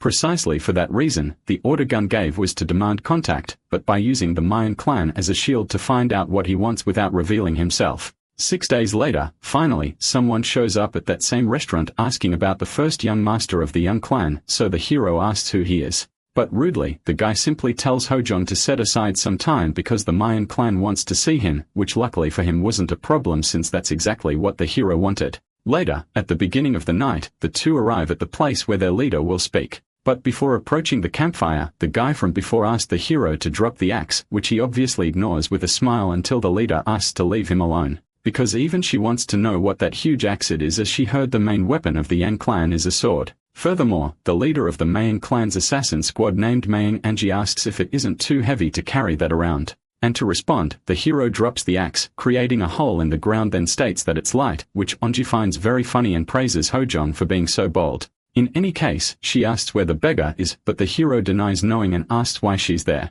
Anji, in turn, says the night is long so they can talk, but Ho Jong immediately makes clear his knowledge of the spies. Although the girl tries to pretend not to understand, Ho Jong reveals he has already taken care of all of them. Both he and his father did everything very diligently, but the hero knows there are still vultures who joined forces with the clan to devour his own. Even now, the girl continues to deny all the accusations. However, Ho Jong mocks Earth, saying that since she came, it's not hard to deduce she received an order to capture him. In that case, Anji starts to take the statement seriously, thinking the boy might have used himself as bait. But since he already plans to take them all down, Ho-Jon immediately draws his weapon and asks if they are his enemies. Once again, Angie can't hold back her laughter and then reveals they are indeed assassins and were ordered to gather information. Despite that, she wanted to be kind if possible. But since the hero already knows everything, there's no need to keep pretending. Without further delay, the girl orders for subordinates to make the protagonist kneel. However, the moment the first one approaches to strike, the hero easily dodges and counterattacks, defeating the man with a single blow. Faced with this, Angie runs toward her colleague to help, and using her powers, manages to soften his fall with a root touch ability, which prevents the man from getting hurt further and allows him to rest on the ground. Using this moment as an opportunity, the protagonist advances from behind to extinguish the campfire that provides vision for everyone. Then, unexpectedly for the leader, a smoke rises and the assassins start losing track of where they are on the battlefield. Until Angie suffers a light cut on her face, making it necessary to activate her aura to react in some way. Even so, she doesn't know where the boy went, but a sense of danger is felt coming from the back of the forest. So the girl shouts for all of her subordinates to attack to the north while the hero doesn't seem concerned at all, especially since at the moment they try to attack, all they manage to hit is the barrier surrounding Ho-Jon, only to then be completely suppressed by the shield's counterattack effect. Faced with that, Angie finally begins to feel fear. But that is understandable because in front of her stands Ho-Jon with a kind of divine giant spirit in the shape of a turtle. And to intimidate them even more, the hero warns that if they try to run, they'll lose their legs and therefore orders everyone to kneel now. Meanwhile, in another slightly more distant place, a secondary group of assassins is searching for something. And since nothing seems wrong there, they decide to head back. However, that would have worked if not for the presence of others in that location. Because they were trained, one of them noticed a strange presence, but it was already too late as most of the group had already been defeated. And no longer needing to hide, the beggars from the beggar sect appeared surrounding the 3 remaining warriors. And among them, Duxing stated that it was exactly as the protagonist had said, unable to believe how perfectly he had predicted it. Honestly, at first, a successor of the beggars was a bit suspicious. After all, orthodox factions usually don't work together to bury another. It's the kind of thing unorthodox ones do. However, since the assassins recognized him instantly, it becomes clear that even the orthodox ones are doing bad things. And because of that, the leader orders the Mayan to throw away the title of the strongest together, as they don't deserve it. In the end, surrounded by the beggars, the assassins suffer the consequences of their actions. Back at the main battlefield, the protagonist defeats another one of his opponents. And at the moment when 2 of them advance from behind, they are also repelled with a spinning strike that sends their heads flying. Faced with that, the vice commander can't hold back his rage upon seeing his subordinates in that state. So Manga charges forward saying he's going to tear the protagonist to pieces. However, the moment he gets close to the hero's axe, the 2 clash and immediately loses his strength until he crashes face first into a tree. After all, the upper part of her body was no longer in sync with the lower part, leaving Angie completely desperate. In any case, the girl manages to channel this fear into all the anger she's feeling. At the moment, they have lost 7 shadows, so she telepathically asks her partner to contact the 5 who went on patrol and have them return to the branch. As for herself, Angie warns that at the very least, will subdue the hero even if she has to use the secret arts. Therefore, trusting their leader, the 2 say their goodbyes, which surprises Ho-Jon. Angie starts running into the forest where long weapons are at a disadvantage. This also excites the hero, impressed by the quick thinking of the assassin squad leader from the Mayan clan.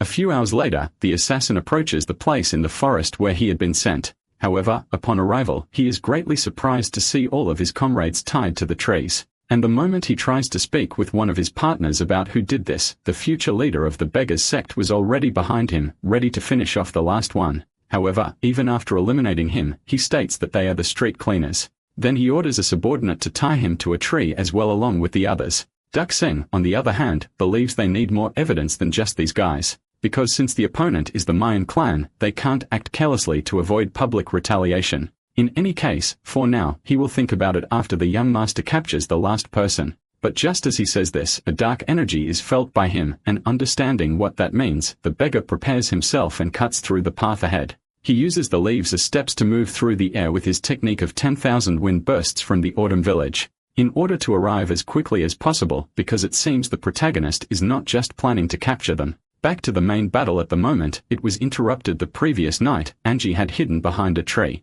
And as the protagonist approached, she trembled with fear because of Ho-Jon's barrier. Even now, she didn't know if the boy was creating a monster within his body because she couldn't hurt him. And the girl believed this might be as strong as the martial arts of the main clan. However, she didn't have time to reflect further because once he discovered her location, the protagonist attacked without hesitation. Fortunately for her, the girl managed to dodge, leaving behind a completely crushed tree, and Hojong began boasting about his power. This made Angie also release his understanding that she could only win this way, and with just one hand movement, she swept part of the terrain beside the hero. She then stated that the protagonist had done nothing to be so happy. After all, he wasn't the only one hiding his true martial arts, which finally brought more seriousness to the duel. A few hours later, already at sunrise, the two continued fighting frenetically, and Anju was determined to win by using speed to her advantage. She dodged the protagonist's large area attacks and then landed precise blows on vital points. Furthermore, using her power that could move things at a distance, an aura in the shape of a ribbon, she restrained the protagonist and landed several even more powerful blows on all the most critical parts of his body. Once again, the protagonist was feeling on his own skin the power of that martial art that had shattered his clan's plaque with unprecedented ease and had faced the elite swords of his clan with an unprotected body, demonstrating colossal strength. So after receiving another of those blows on his back, Hojong began to understand what his clan had gone through, and his condition was getting worse, even falling to his knees and spitting blood. Naturally, the girl became quite convinced that she would be able to capture the hero now. However, what the protagonist was thinking about was everything his father and younger brother had suffered. Therefore, while the girl advanced to try and intimidate Hojong more effectively, the boy was turning all that hatred in his heart into power. With unbelievable speed, the girl tried to attack, but even then, she couldn't land a hit, being not only stopped by the hero, but also slammed into the ground. Next, Hojong raised his axe to finish it off. But since the attacks couldn't get through the barrier, Angie boasted once again. After all, with the secret art of her clan, a regular axe attack wouldn't work. However, the truth was that, to her surprise, the protagonist had no intention of stopping. And so he decided to deal with it by using all his persistence until he could eventually break that defense. Until finally, the girl began to beg him to stop, but Hojong didn't stop because in the past, when it was their turn to beg, the Mayan didn't stop. Thus, the hero entered a frenzy to vent all his resentment on the girl. But it was at that moment that the future leader of the beggars appeared to interfere in the fight. After an explosion and a little while later, Duck asked if the girl was still alive. And since her eyes were still open, Hojong confirmed that she was despite being immobilized by the shock. However, since at least 5 or 6 of her ribs were crushed, Duck Sung didn't think the hero's attitude was very empathetic. Even so, he understood that they had tried to destroy his clan. But interrupting his thoughts, a servant shouted, asking when they were going to eat. Then the hare shouted even louder for him to shut up and call a doctor. Changing the subject, Duxon began to insist on the point that they needed evidence of what these people were plotting. Therefore, he criticized the hero's decision to simply go around eliminating everyone. In any case, Hojong asked if capturing an entire intelligence squad wasn't enough. But Duxing said it wasn't because even if they interrogated them, they would all pretend to be innocent. In the end, they needed more time to discover how far the Mayan clan had gone since there was also a squad like that in Jiangsu. And it would take about a month to investigate, even with help from the leader of the Dragonhead Union. Even though it was the best option for now, Hojong thought they needed to act faster. So he asked which clan was harder to bring down, the Mayang or the Moyang, which was quite a difficult thing to consider comparable to a tiger versus a lion. In the end, Duxing believed that because of their prestigious history, the Moyang would be a worse opponent, and Hojong agreed. Because the Mayang's history already extended for 100 years of influence expansion that wasn't well regarded by the public. Moreover, at the moment, Hojong still hadn't made contact with Yuhua, who would be necessary if he wanted to fight against the 3 cults later. Therefore, taking down both clans now wouldn't be advantageous, but forming an alliance against a common enemy would be. So the hero suggested they pretend to have gone mad in order to try to befriend the lion. Sometime later, in the Moyang clan's palace, a servant appeared to speak with the patriarch because a letter from the Beggars' Union had just arrived, which Shi Yanwua wasn't a surprise at all since she had been the first to suspect it. In any case, Gun focused on understanding the message until during the reading, he couldn't contain the strong emotions that stirred his aura to the point of breaking pieces of the table, which made Yanwua curious to understand what the hell was written in the letter. After finishing reading, the father immediately handed the letter to his daughter as well because a brat named Yun Hojun had sent it. However, Nao Gun was more than anything impressed with the patriarch of the Yun clan for managing to raise such an interesting son. And inside the letter, the girl was also surprised because the content was simply an invitation to Hainan and for an alliance with the goal of destroying the Mayan clan. In the letter, the hero thanked Gun for warning that he would destroy his clan, as well as for the gift from the Mayan clan's intelligence organization, which had relieved his stress. In any case, Hojong said he would share what he was thinking. But first, he asked if what the patriarch was really after was to become the leader of the Maram alliance and inevitably not only destroy his clan, but also their current ally, the Mayang. By luck or foresight, the boy had hit squarely on Gun's life goal and deepest dream. Continuing the letter, the hero said he was impressed by Gun's ambition because he was also someone who didn't hesitate to achieve his goals. So getting straight to the point, Hojong said he would attack the Mayang, and knowing that Gun also had a secret plan to end them, he suggested they bury the clan together, but first meet to inspire one another even without trust. Lastly, Hojong said that the longer it took, the greater the loss would be and affirmed that until the patriarch made his decision, he would be acting. Faced with that, the daughter asked if it could be a trap, but Gun didn't think so. It seemed the writing reflected the personality of the one who wrote it, and the Mwang chief didn't believe Hojong was superficial. That meant he was confident in his abilities to the point of not caring even if the proposal were rejected. Returning to the message, the patriarch finds it incredible how the hero transitions between respect and criticism, being the first time he's been so impressed. And somehow, he doesn't know how a plan to destroy the Mayon clan can be so exciting. Without further sharing his opinions, he asks what his daughter thinks, and Yanhua simply advises Gun to follow his heart, which is in Hennam. So thinking about it, the patriarch stands up deciding that Hennam might be the perfect distance for a trip. Heading to that same city where the protagonist is, he walks alongside the hair of the beggars, who can't see a street vendor without buying some food. But even if he's odd, he's generous with tips, to the vendor's relief. Duck Sang, on his part, asks if it's really okay for them to just be walking around and buying things. Since the Mayan clan is powerful, they'll definitely send specialists unlike those weak assassins from last time. Hyo Jiang provoked the lion named Moyang Gun, so the beggar is worried about what will happen when he arrives.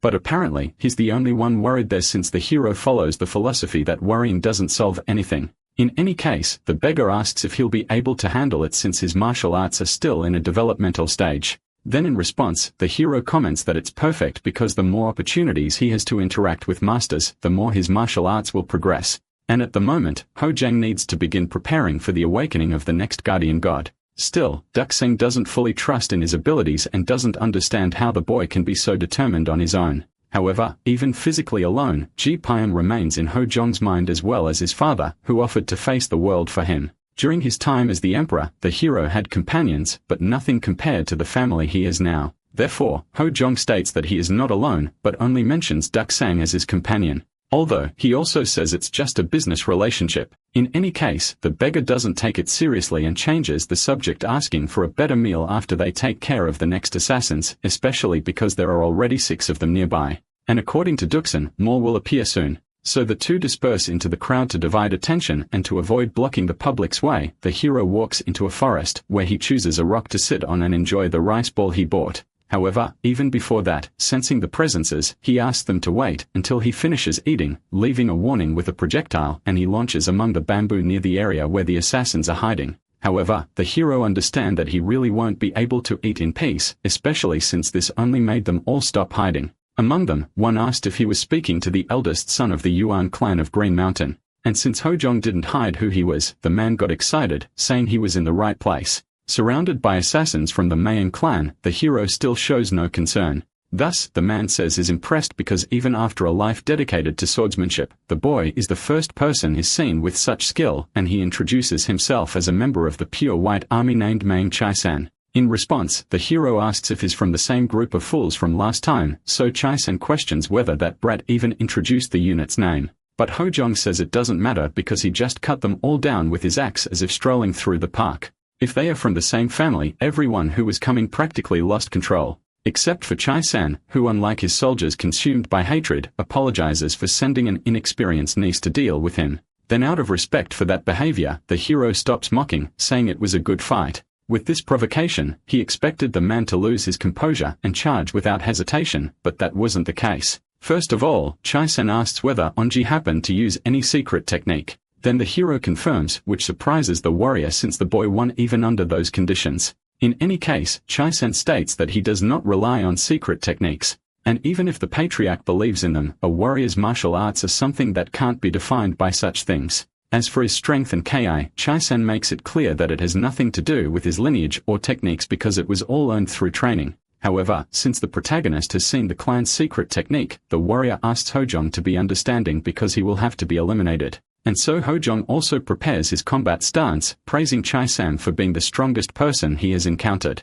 then he also hopes the warrior understands that he will be used as a tool for his growth. In this case, with nothing left to say, Chai-sen asks to begin right away, and he charges at a speed never seen before of striking the hero's axe, which he barely manages to hold against the impact. At that moment, from behind too, an assassin fires an arrow to help the leader win. However, the hero doesn't even need to do much because the one who cuts the arrow in half is the leader himself, whose pride won't allow anyone to interfere. Back to the fight, the two exchange powerful blows and injure each other equally. At a certain moment, the hero tries to land a straight slash, but Choi-san ducks to counter with a spinning strike. And by managing to get close, he quickly follows up with a hand strike to increase the pressure of his sword, causing the protagonist to finally fall to the ground feeling the blow. Without giving him time to rest, Choi-san charges once again, throwing Ho-jong backward. However, the hero reacts by hooking the concave part of his axe around the back of the warrior's neck to pull him in while delivering a punch. Still, Choi-san manages to defend by bringing his knee forward and spinning his center of gravity, countering the powerful kick, which once again sends the hero flying, causing more injuries to his body.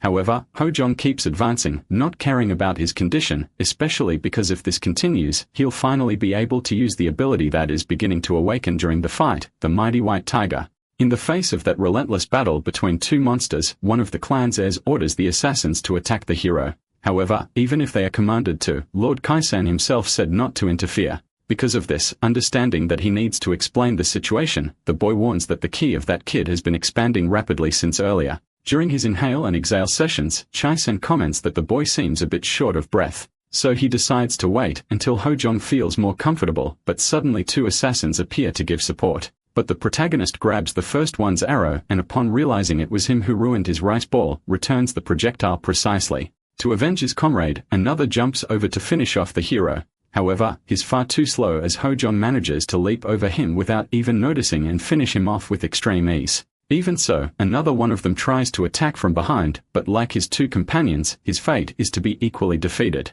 Finally, the last one tries a long-range attack with a whip that has a blade at the tip, but the protagonist manages to block the thrusts and more than that, walks along the rope to finish him off. However, the assassin was satisfied because even though defeated, he managed to land a hit, which made Ho-jong realize he wasn't strong enough yet. Choi-san, for his part, seriously asks why Kanglim interfered and shouts, saying the battlefield is his, even though he's a member of a collateral bloodline. Meanwhile, the protagonist takes the opportunity to overcome his weaknesses, and for his recovery technique, he tries to maximize the amount of ki inhaled and circulate vital energy throughout his body and activate the white tiger. Back to the conversation between the two, Chai-san states that his nephew is obsessed with secret techniques, but Kanglim is tired of debating useless matters. In any case, Chai-san insists that he shouldn't rely solely on secret techniques. But just as he was about to continue his lecture, the warrior sensed danger approaching and had to push his nephew away. Even with little time to react, the warrior manages to cut the rock in half, but the hero uses that as an opportunity to launch a surprise attack. In response, Chai-san changes his sword stance to strike near the neck, so the hero grabs the blade to keep it from cutting his arm in a contest of strength between the two. However, that was exactly what Kanglim wanted to move in with the rest of the assassins who instantly surround the boy to finish him off. Until at the most critical moment, the protagonist's breath and gaze transform. And even though Choi-san is fast to warn his allies, in an instant, the image of the white tiger appears, sending them all flying, as well as the forest, which is struck by a windstorm resembling a powerful tornado. Thus, in another place, even though far away, and the conversation between two people is interrupted by what sounded like a tiger's roar. However, since it was only for a moment, they didn't give it much importance and decided to go out to eat. Back in the forest, those who were near the roar couldn't even maintain their consciousness. Even though he wasn't in the same condition as his subordinate, Chai-san had his urge to burst. Besides that, he was finally seeing what real martial arts looked like. The sensation of the wind blowing against Hyo-jong's body made him feel quite nostalgic because he was finally controlling once again the guardian god of the western sky and ruler of the wind known as the White Tiger. Kanglim, on the other hand, was shocked by the protagonist's monstrous martial art, which was different from Chai-san who did not give up and picked up his sword from the ground to keep advancing. However, his speed was no longer as impressive as it had been at the beginning of the fight. So with a simple attack, Chai-san was sent flying with his sword shattered in half. Without time to breathe, once again, the warrior had to look for Ho-jong, who had disappeared at high speed. Until in a moment, he reappeared about to use the domain of the White Tiger. So understanding that hesitating now would mean his death, Chai-san fought quickly, grabbing another sword from the ground and using the Eastern Sky technique. But the hero's speed was colossal to the point of passing through the last surviving assassins and eliminating them before they even realized to finally use an even more powerful blow against their leader, which was the 9 slashes of the White Tiger's gale. The impact of the blow generated an even stronger wind than the last one, and as it approached, Kanlun shouted that they needed to dodge, which Chai-san already knew very well. However, the protagonist focused his attention on the squad leader, so he had to use all his strength to counter the attacks and keep up with the hero.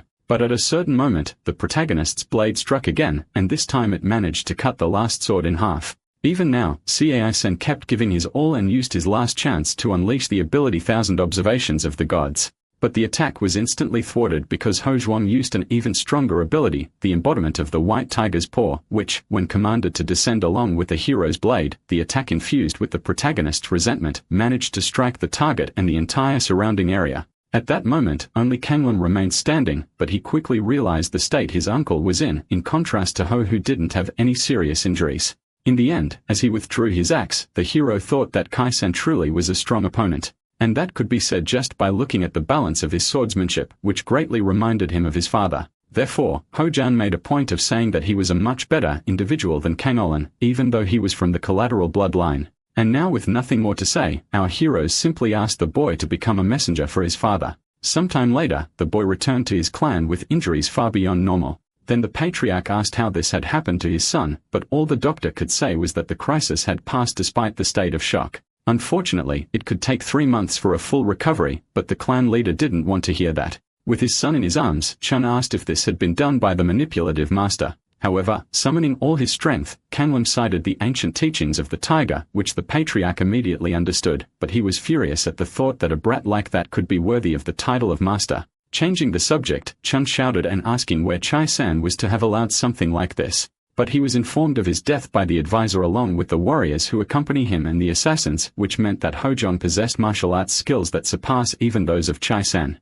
Even among the collateral bloodlines, the warrior was one of the top 10 talents of the clan. So with no other options, the patriarch ordered the release of the Blue Wolves. Before that, the advisor asked if he really should. But since Kanlun returned in that condition, Chen no longer cared about their reputation. Besides, at the moment, they didn't even know if Angie, the advisor's daughter, was okay. In any case, a patriarch asked his servant to simply observe, ensuring that releasing the rabid wolves was the best method to catch an enraged tiger. So the advisor followed the patriarch's orders, going to the place where the wolves were sealed to unlock them and order their interference with the prey that had been bothering the Mayan clan. The next morning, our hero continued his daily training as usual. And while meditating, he has to sustain his center, maintaining balance with the turtle in order to then release the rest of the dark energies using the breathing technique, and finally restore his Ki by using the white tiger for that. The white tiger is fierce and violent, so if the ligaments of his muscles aren't strong enough, he won't be able to control it. This is the reason it was worth training so much in the practice fields. In any case, now the hero feels that he is fully refined to match his body. And to test that, he uses the white tiger stance to charge at a tree and cut it into pieces using the tiger's domain. Thus, the boy manages to create immense cracks in the ground, but he still believes it's not enough. So while still there, Hojong unleashes all this power, deciding to push himself to the limit. And now with everything ready, he was about to use the truth of the white tiger until his stomach started growling, making his priorities shift. Since he hadn't eaten in a while, Hojong returned to that restaurant, and now he was finally starting to feel alive. Until suddenly, a person appeared to toast with him, asking if she could join the table since she was also alone. And even before an answer, she sat down, asking if he wasn't from around there because she really liked foreigners. In a very friendly way, the girl suggests they visit some charming places in the city, especially since she doesn't mind showing them to the warrior herself. Hojong, in turn, says she can sit, but the girl chooses the protagonist's lap as her seat. Wasting no time, she compliments the boy's face, asking where he's been all this time. Then the girl comments that he's been in the mountains for about 8 days, which makes her laugh because he didn't understand the question. In any case, the girl introduces herself as Nagbo and asks the hero's name, which he answers without hesitation despite her flattery and calling him young master. Changing the subject, she asked about the axe beside him, which draws quite a bit of attention, and as usual, questions how someone so slim can carry something so big. However, that was enough for the hero to ask her to stop, because even a butcher smelled less of blood than she did.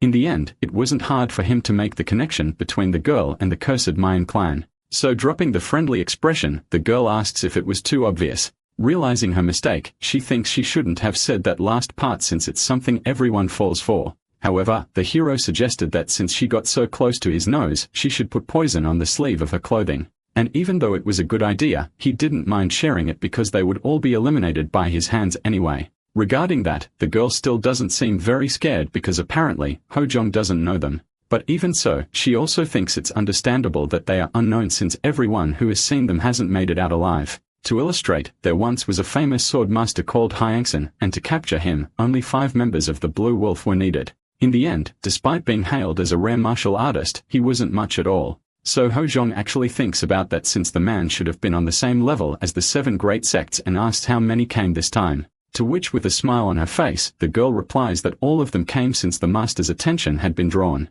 Therefore, Nagbo tells the hero to keep his expectations high because when all semi-members of the sect are present, not even the 13 seats of the Divine Sky can win, which, of course, is questioned by Hojong. For the boy with the 10 divine emperors and the 3 lords, the 13 seats would destroy the squad even if there were 700 of them. Besides, Hojong believes that his father alone could already defeat them, so Nakpo takes the opportunity to laugh a lot, saying she's really enjoying this since it's been a long time since they've been underestimated. In any case, the girl warns that usually overly confident like him end up dying young, but Hojong just tells her to leave. Then in an instant, she obeys, taking with her all the witnesses from the place and leaving the hero behind quite pensive. Suddenly, the protagonist senses a familiar presence because apparently, the patriarch of the Moyang clan has just arrived along with his daughter. In the past, the relationship between the two was both comrade and enemy for having taken down the leader of the Lust sect together. So the boy wonders what he should say first, but right after taking a sip of tea, he finds the perfect message in his mind. Heading to the port at the end of the day, Yang Wen informs about his spy report that just arrived, that the patriarch becomes quite disappointed upon reading it, because apparently, he came there for nothing, as Chan has already ordered the capture of Hojong by releasing the Blue Wolf squad. To Yenwu, this is something terrifying because they are known as the worst group around, and to capture their targets, they don't hesitate to burn an entire village. Therefore, in both their views, this is not something a young man who is just starting to rise in Mirim can handle. Suddenly, a beggar appears asking the Lord for a coin, and Gun, of course, does not refuse to help. However, that was just an excuse to deliver a message that young Master Yan had requested a meeting the following day. And the message he left was that he would clean up this place before they met, which made Gun burst into laughter like never before. Because in the end, this really was a place where either you clean things up or things clean you up. The next morning in an inn where the protagonist is staying, he wakes up peacefully and opens the window because it's already morning. Then wasting no time, the boy opens a compartment he had hidden, revealing several of his tools for combat. And right after picking up one of them, the boy infuses his aura into it and throws it out the window, hitting a man on the street. Upon falling to the ground, he startles all the other disguised citizens nearby. So without even trying to hide, the hero shows himself at the window to begin cleaning up that squad. A few meters away, a vendor tries to earn his daily bread. Then a colleague shouts asking if Jong isn't selling too cheaply. But the bald man comments that it's also cheap for fishing. That's why he keep trying to sell that and mourn his carp, which is almost the size of a child. But at the moment, he was about to say the price when the hero's tools also hit him, revealing a sword hidden inside the fish. And it also struck the vendor's friend who had a weapon hidden in his sleeve. Faced with that, innocent people began to appear, asking what was going on. And since there were more imposters than Hojong thought, he felt he needed to speed things up. Wasting no time, he throws 2 more of his knives, one of which hits a fruit vendor, and the other hits a companion beside him who barely managed to wield a spear to counterattack. Naturally, the protagonist goes through the city clearing out all members of the squad, until just when he thinks is finished, he realizes there's still a place with a very strong killing intent. And so he heads straight there, and with the domain of the White Tiger, he bursts forth at an even greater speed, which allows him to move through the air even with the heavy axe in his hands. And being used to striking first, Hojong tries to finish off his opponent before he can even react. However, as he gets closer, an apparently dangerous arrow approaches and nearly hits the hero if not for the handle of the axe. At the same moment, Hojong responds to that arrow with a kick that redirects it toward the person who fired it. Then with another burst of extreme speed, the protagonist dodges many other arrows, passing through various buildings while trying to find the one responsible. Without thinking much, Hojong tries to destroy the place with a punch full of aura, marking the first point. And by dodging other arrows, he marks the second. Then after jumping over a rock, he marks the 4th through the 9th with his precise punches. Then in the end, the hero climbs up that same rock to mark the 10th point, and after finishing his work, he finally manages to gather all the cursed members of the Blue Wolf he needs to eliminate in one place. Among them, Nagbo, who seems to be the leader, asks who the hell the protagonist is, so Hojong reminds her they were introduced the day before. However, she doesn't believe that this is the ability of an inexperienced novice in the world. But to our hero, that doesn't matter. So he just tells them to come in him already because he needs to finish before sunrise. In that case, already feeling disrespected enough, Natbo yells for the poison to be released, and in an instant, a wave of destruction rises up the rock. The assassins, in turn, quickly place cloths over their noses and start boasting, saying the poisonous smoke will soon fill the hero's lungs. Furthermore, even if he managed to escape that, he will face them who are ready to attack. Then more excited than ever, Nagbo yells that the hunt for the hunters has finally begun. However, what she didn't expect was that instead of fleeing, the protagonist would dissipate that poisonous smoke and counterattack by sending it right back to where the members of the Blue Wolf squad were, making them tremble in pain even while wearing masks that filter the poison. Faced with that, Napo still doesn't understand this gust of wind because it's as if the boy had created it. But she didn't have to think much because the answer appeared right in front of her with the image of the white tiger. And not wanting to drag out the confrontation any longer, the hero ordered them all to disappear like the trash they were. So Hojong crossed the top of the rock with his axe, creating a slash that extended to the base of his enemies, causing a landslide. Nagbo, in turn, resisted by running at full speed. And meanwhile, she thought that the reason for the destruction of the rocks might be to use the technique of void penetration. But the moment she realized it, it was already too late. That night in an inn in the city of Hinnom, a servant of Patriarch Gun asked if he wanted to go to bed now. And since his daughter seemed to suggest the same, the candles were extinguished. But before he could sleep, a strange energy blew out the candle, carrying the scent of blood. And at the end of that scent stood our protagonist, right in front of Gun, who hewn in the rain had shown up to fulfill his word that he would be there after the cleanup. Therefore, Gun understands what is seeing and uses electricity to light the candle. Honestly, he thought the protagonist would never come, but now standing before him and his daughter was the heir of the young clan. Without further delay, Hojong asked permission to store his axe, and everyone introduces themselves in the shortest way possible. Already at a table, Gun says the boy is late, but asks if the delay was due to eliminating the entire Blue Wolf squad, to which the hero replies no, making him quite surprised. Because of that, the patriarch asks if all that arrogance from the boy was just empty talk and tries to give him a moral lesson, saying that there are times not to cling to pride. But the hero interrupts saying that 61 were buried or cut down to the end of their lives, and 6 were shattered in such a way that they couldn't be found. Then he selected 2 of the most important people to send back in pieces to the Mwyan clan. Hearing that, Gun can hardly believe that in just half a day, the entire squad was eliminated. So Hojong gets excited saying that Patriarch Chun's face when he receives the news will be amazing. The patriarch of the Moyang clan named Moyang Gun in the past had many moments with the protagonist. And now that he sees the one who took his life, the boy doesn't feel well about Gun's peculiar judgment. However, thanks to dying once and managing to come back to life, even though Gun doesn't recognize him, Hojong knows him very well. Changing the subject, the patriarch scolds the protagonist's action because the Blue Wolf squad was a faction feared even by them. So how could the boy annihilate all of them and still send 2 as examples? Now it's clear that the entire clan will act, no longer wishing to keep things quiet. Clearly, that should be enough to settle the score, so Hojong asks if they should back off. But the patriarch declines, replying that he enjoyed the trip very much, so he decides to simply pretend they never met. Still, Gun remains the same cunning man the protagonist remembers as is clearly trying to calculate the best option. Wasting no time, Hojong brings up the Mirim Lord since that must be the dream and life ambition of every patriarch. In fact, Gun considers this a good topic because he was surprised when the letter was sent. In that case, he asks how the boy knew, and more than that, how he could be so sure of his ambition. Then with a smile, the hero simply replies that was very easy. After all, having the greatest clan under heaven and becoming the leader of the Maroon Alliance is something every man dedicated to martial arts dreams of, especially if he's the patriarch of one of the 7 great clans, and Yang Wei is quite impressed by how cleverly he answered that question. However, thinking further for a moment, all that expression of anger and melancholy on the boy's face seems to her like an inexplicable emotion, especially because it resembles someone who's once again facing an old and unhappy destiny. Getting straight to the main point, she comments that if the patriarch decides to end the trip like this, they'll have to use the other option, fighting this battle alone. Obviously, Gun can only laugh at the young man's idea, but Hojong adds that he will attack his clan as well. A suggestion like that brings a hostile atmosphere, but the hero makes it clear that he is not alone in this. Alongside him is the sect of beggars, and Gun will have to deal with the rumors that the patriarch planted spies within the great clans to annihilate them.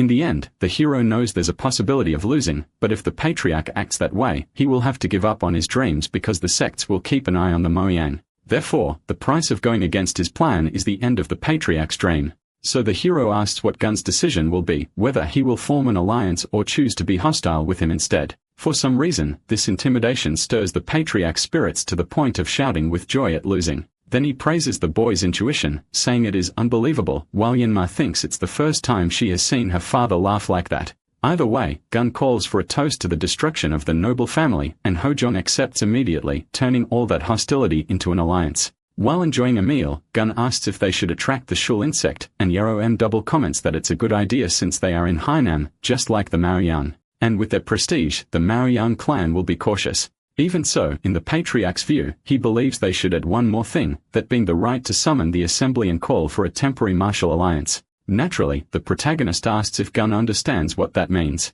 However, the patriarch knew very well. His goal was to declare the Mayan clan a public enemy, isolate, and then annihilate them. Even though surprised, the protagonist understands the patriarch's decisive moves, so Gun comments that it's easy to talk with a smart person. In that case, the hero suggests that spies were not only planted in his clan, but also in the Mayan clan, which although only a hunch at first, turned out to be true, though Yum still seems suspicious. Anyway, the hero gets up saying he's going to leave, and understanding that he must have been through a lot fighting, Gum lets him go. However, just before the farewell, the patriarch asks the hero not to die on the way. After all, if that happens, this meeting will have just been a stroll like any other. In response, the hero says not to worry, claiming that even if you were struck by the Dan clan's needles, he would survive. And Gun found it very funny that he chose that example out of all the possible ones. However, Hojong wasn't joking at all like the patriarch, because in their next encounter, it would be his turn. After the protagonist leaves, the patriarch continues thinking about the hero's intimidation regarding his dream.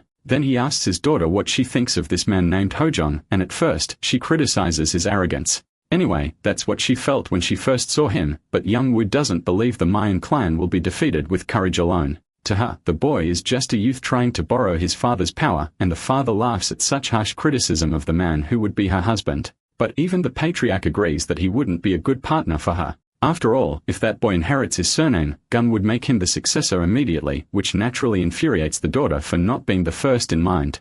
Despite being in front of his daughter, the father doesn't hold back in saying that Hojong is the one he desires. So since there's no way to make him join the Moyang clan, the girl asks if it's better to get rid of him soon. And even after praising him so much, Gun doesn't mind answering that Hojong is already next in line after the Moyang clan. Shortly after, the protagonist heads to a forest where he begins to feel the fatigue of the day. Thus, he leans on something thinking he should have drunk some cups of water instead of alcohol. The fight with the Blue Wolf squad was certainly exhausting, but the conversation with Gun was even more so.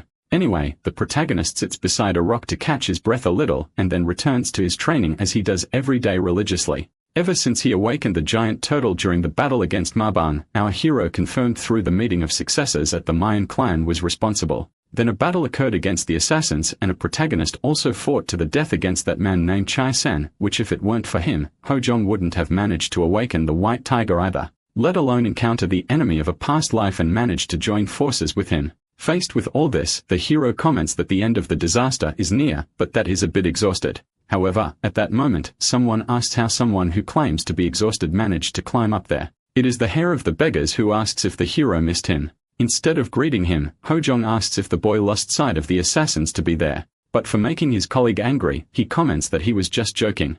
Anyway, Doksung notices that the protagonist seems quite injured. So he asks him to look around because Gun said that if the young master was struggling alone, he could count on the blue squad. Obviously, this was a surprise for the hero, but everyone was very determined to act alongside Hojong. Thus, while thinking about it, the protagonist asked to speak with Shimo. After all, he knows that everyone must have been through a lot to come there today, and that is something that makes Hojong very happy. Either way, it will be difficult from here on, but Shimo believes they will be fine as long as they are under the command of the first master. Back at Patriarch Chun's residence, the news arrives in the worst possible way. While Chun cannot believe it, the advisor has to listen to all the complaints because the fury of the Mayan clan chief upon discovering the extermination of the Blue Wolf squad right after his partner Chai Sam becomes terrible. Moreover, in the end, even all these efforts were not enough to capture Hojong. With 2 henchmen sent as a warning lying on the ground, the advisor states that he has not given up yet. He also says he is considering sending the Blue Wolf squad again. Faced with this, the patriarch becomes even more irritated since they are no longer alive, but the 8 suggests using the corpses, as the remaining members of the Blue Wolf squad that Hojong did not exterminate are still in the streets disguised as civilians. If they proceed this way, the protagonist may be seen as an evil enemy who massacred innocents throughout Hannan. The advisor also investigated major unresolved crimes in Jiang's province and instructed people to spread rumors that Hojong was the culprit. Because of that, the Shuluan will not remain idle, and with an enraged public, the orthodox martial arts world will unite against the boy. In this case, Chung calls Wu San for a moment to drink, and after serving a cup, he praises the behavior he is showing as being worthy of a good commander. Thus, the patriarch decides to proceed this way and this time to send people who can capture the boy, like the 3 half-brothers of Main Kai-san, who were supposed to be used as the vanguard in the attack on the young clan. However, since that brat is part of the young clan, the advisor understands the message to send them right away. This time, even being the patriarch of the young clan, Chief Moen believes it will be useless against them since the 3 have mastered the secret techniques of their ancestors.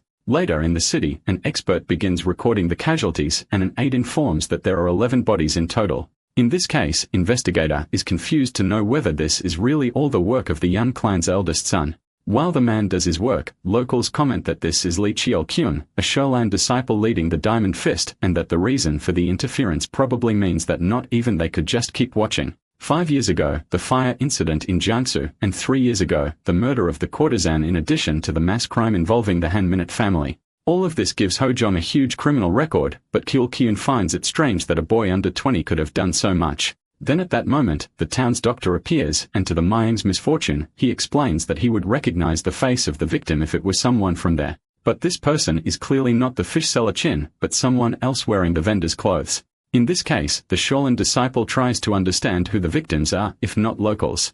Until suddenly, a subordinate comes running, calling for his master, and upon stopping, comments that he must see it for himself. Sometime later, the 2 arrive at the place where the final battle against the Blue Wolf took place. And there, naturally, the evidence of the confrontation that occurred the night before still remains. While one vomits from the smell, the other asks for everything to be cleaned before sunset. So far, there are dozens of warriors either slashed by heavy iron or crushed. Then the investigator wonders if this was also Hyojin's doing. However, he tries to understand if the boy fought everything alone because it would require a frightening level of martial arts. Until once again, the subordinate appears to report something, but now it is said that Hojong is at the gate that leads to Hucheng. In this case, Kyul-kyun, not intending to let the protagonist escape, activates his aura, and using the floating diamond movement technique, he runs to see with his own eyes what kind of person Hojang is. Shortly after, our hero walks through the city with the flag of his clan along with all his soldiers. Then the people who are already manipulated begin to feel fear and try to tell him to leave.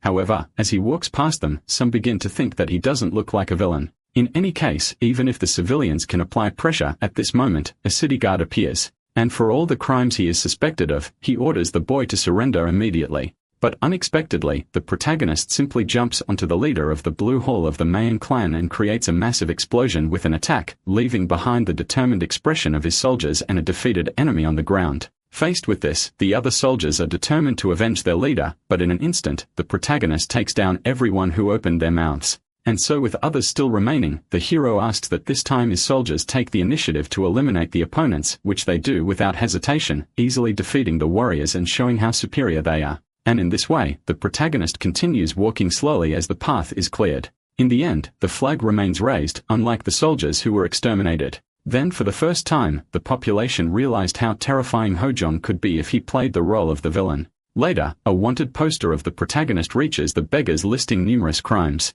It says he caused a fire among several other unbelievable accusations being spread throughout Hainan. Then the hero comments that they prefer to send troops without hesitation by portraying him as a villain, hoping that pressure will fall on him. However, Hojong responds by calling his squad leader and asking him to send 10 agile individuals as well as to prepare the remaining personnel to be ready within 2 days. Faced with this, Yuxing asks what the boy is doing and to explain how they got to this point. Bojang states that he will have to go see the patriarch of the Mayan clan personally. In a natural reaction, the heir of the beggars believes it to be a trap, but the hero simply asks Duksang to keep gathering information. In every way, the beggar tries to stop Bojang, but his decision is already made. And that makes our hero leave without even looking back, which leaves Duksang angrier than ever. Anyway, even being confident like that, the hero understands that it might really be too soon to advance against the Mayan clan. So far, the turtle's KI has already increased by 2 stages, reaching about 80% completion, and the Hayami breathing technique has purified most of the impurities in his body, with the white tiger filling it with natural KI. Thanks to that, the flow of the white tiger's KI, which was like a current before, became wide like a river, so Hojong is at his strongest.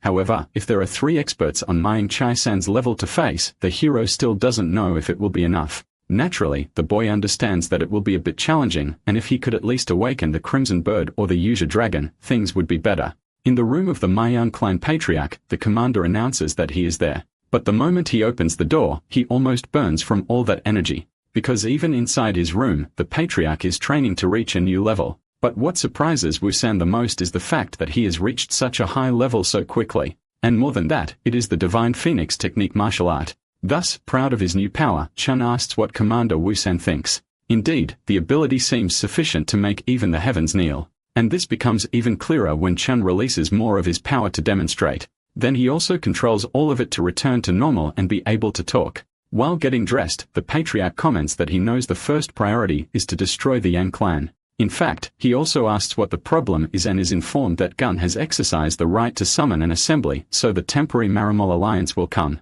In this case, Chen laughs a lot because he believes that since he spread Hojong as a villain, the Mayan clan plans to use that to destroy the Yang. Changing the subject, the Patriarch asked what happened with the boy and was told that Woo-san sent the Blue Hall as bait. So now both Hakan Hui and Heian, along with the 300 from the White Dragon unit, can capture and bring the boy. Among them, the bald one is the one they call Main Hack. And while Heian wears a headband, Hui carries a sword at his waist. Faced with this, the protagonist communicates with the squad leader Shimo. Apparently, the 3 are formidable masters, and Hojang confirms this by admitting that in terms of martial arts, they are several levels above him. However, for some reason, this feeling seems familiar to the hero as he is certain he has felt this aura before. And when he tries to search for the exact moment in his mind, he manages to remember those who invaded his clan and destroyed everything. Because of that, things change for our hero, and his power begins to leak uncontrollably. Shimo still doesn't understand what this is, but what goes through our hero's mind is clear to him. Since he returned, there hasn't been a single time he forgot that moment.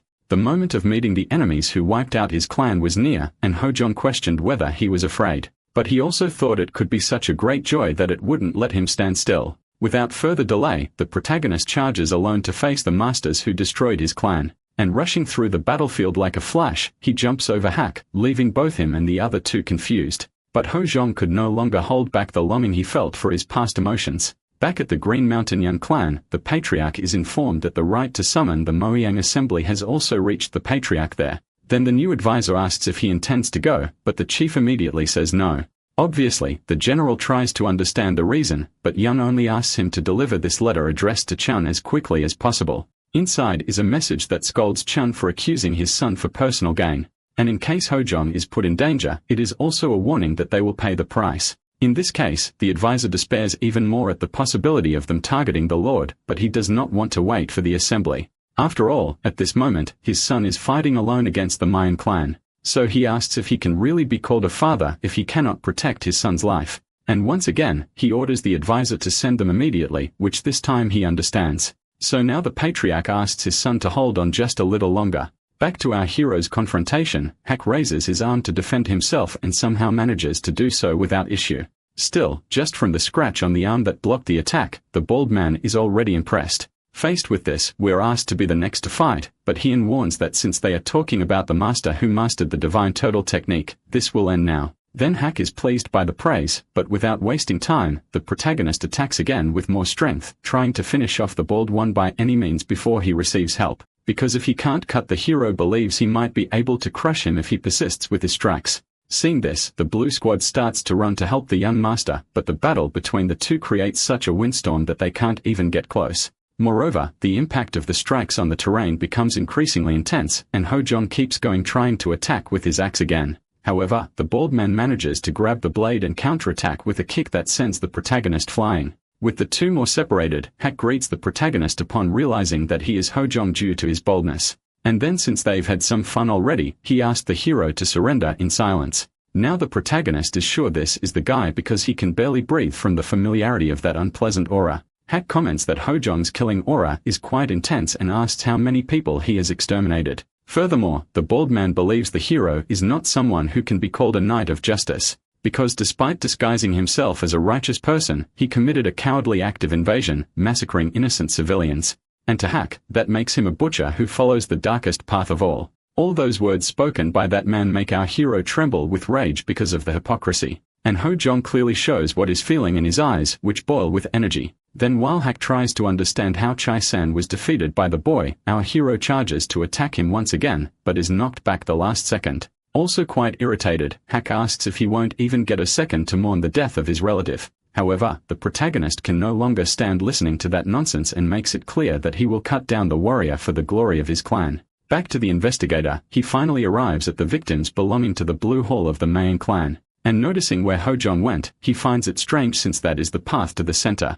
In this case, Sol Kyung doesn't think twice before setting off, and along the way, he wonders why the boy would attempt to war against the Mayan clan. At that moment, Duck Sung appears at high speed until he manages to catch the investigator's attention. Then the man stops, not understanding how he was followed so easily, and taking the opportunity, the beggar introduces himself. Later, the two go to a restaurant, and Duck Sung asks what the Shaolin intends to do with Ho Jong. Then Kyul Kyun comments that he will have to arrest him because of all the chaos in the city. And not only him, other Shaolin won't stand by allowing more assassins to appear.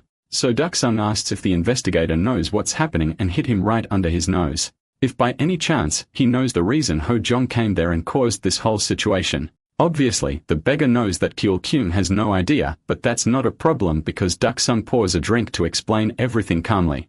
Back to our protagonist's fight, the bald man seems to be taking things more seriously as he strikes the ground hard and uses that destabilization of the ground to approach the protagonist at high speed. However, the hero seems to adapt as he manages to use him as a foothold to land a full hit to the face. Hack, in turn, tries to retaliate, but the hero quickly pulls back. Soon, the two clash again until their blows collide, creating a devastating gust of wind. While the protagonist appears to be exerting great effort, it seems effortless for the bald man. Ho Jun begins to feel unwell due to an innate power flowing into his weapon. Then Hack mocks him, asking if he thought his fist covered in divine spiritual energy would be weak. But at the last moment, Ho Jong intercepts the attack with the Bako martial domination. At the moment, the bald man defends using the golden turtle armor. The hero continues with the Nine Thunder strike of the Tiger King. Meanwhile, those who were supposed to be the protagonist's allies can only watch this clash between two equally powerful warriors. However, since the enemies are not alone if they join forces, Shimo realizes that the young master could be defeated. In that case, the commander believes the right thing to do is to break the seal with the divine dragon embrace technique passed down by the patriarch, because that way, he could at least take one of them to the afterlife. The others, meanwhile, praise the hero's ability to hold out against Hack for so long. And among them, Hien finds everything very strange because the kid's techniques seem familiar. Because it certainly looked like something the head of the Maoyang clan had done some time ago.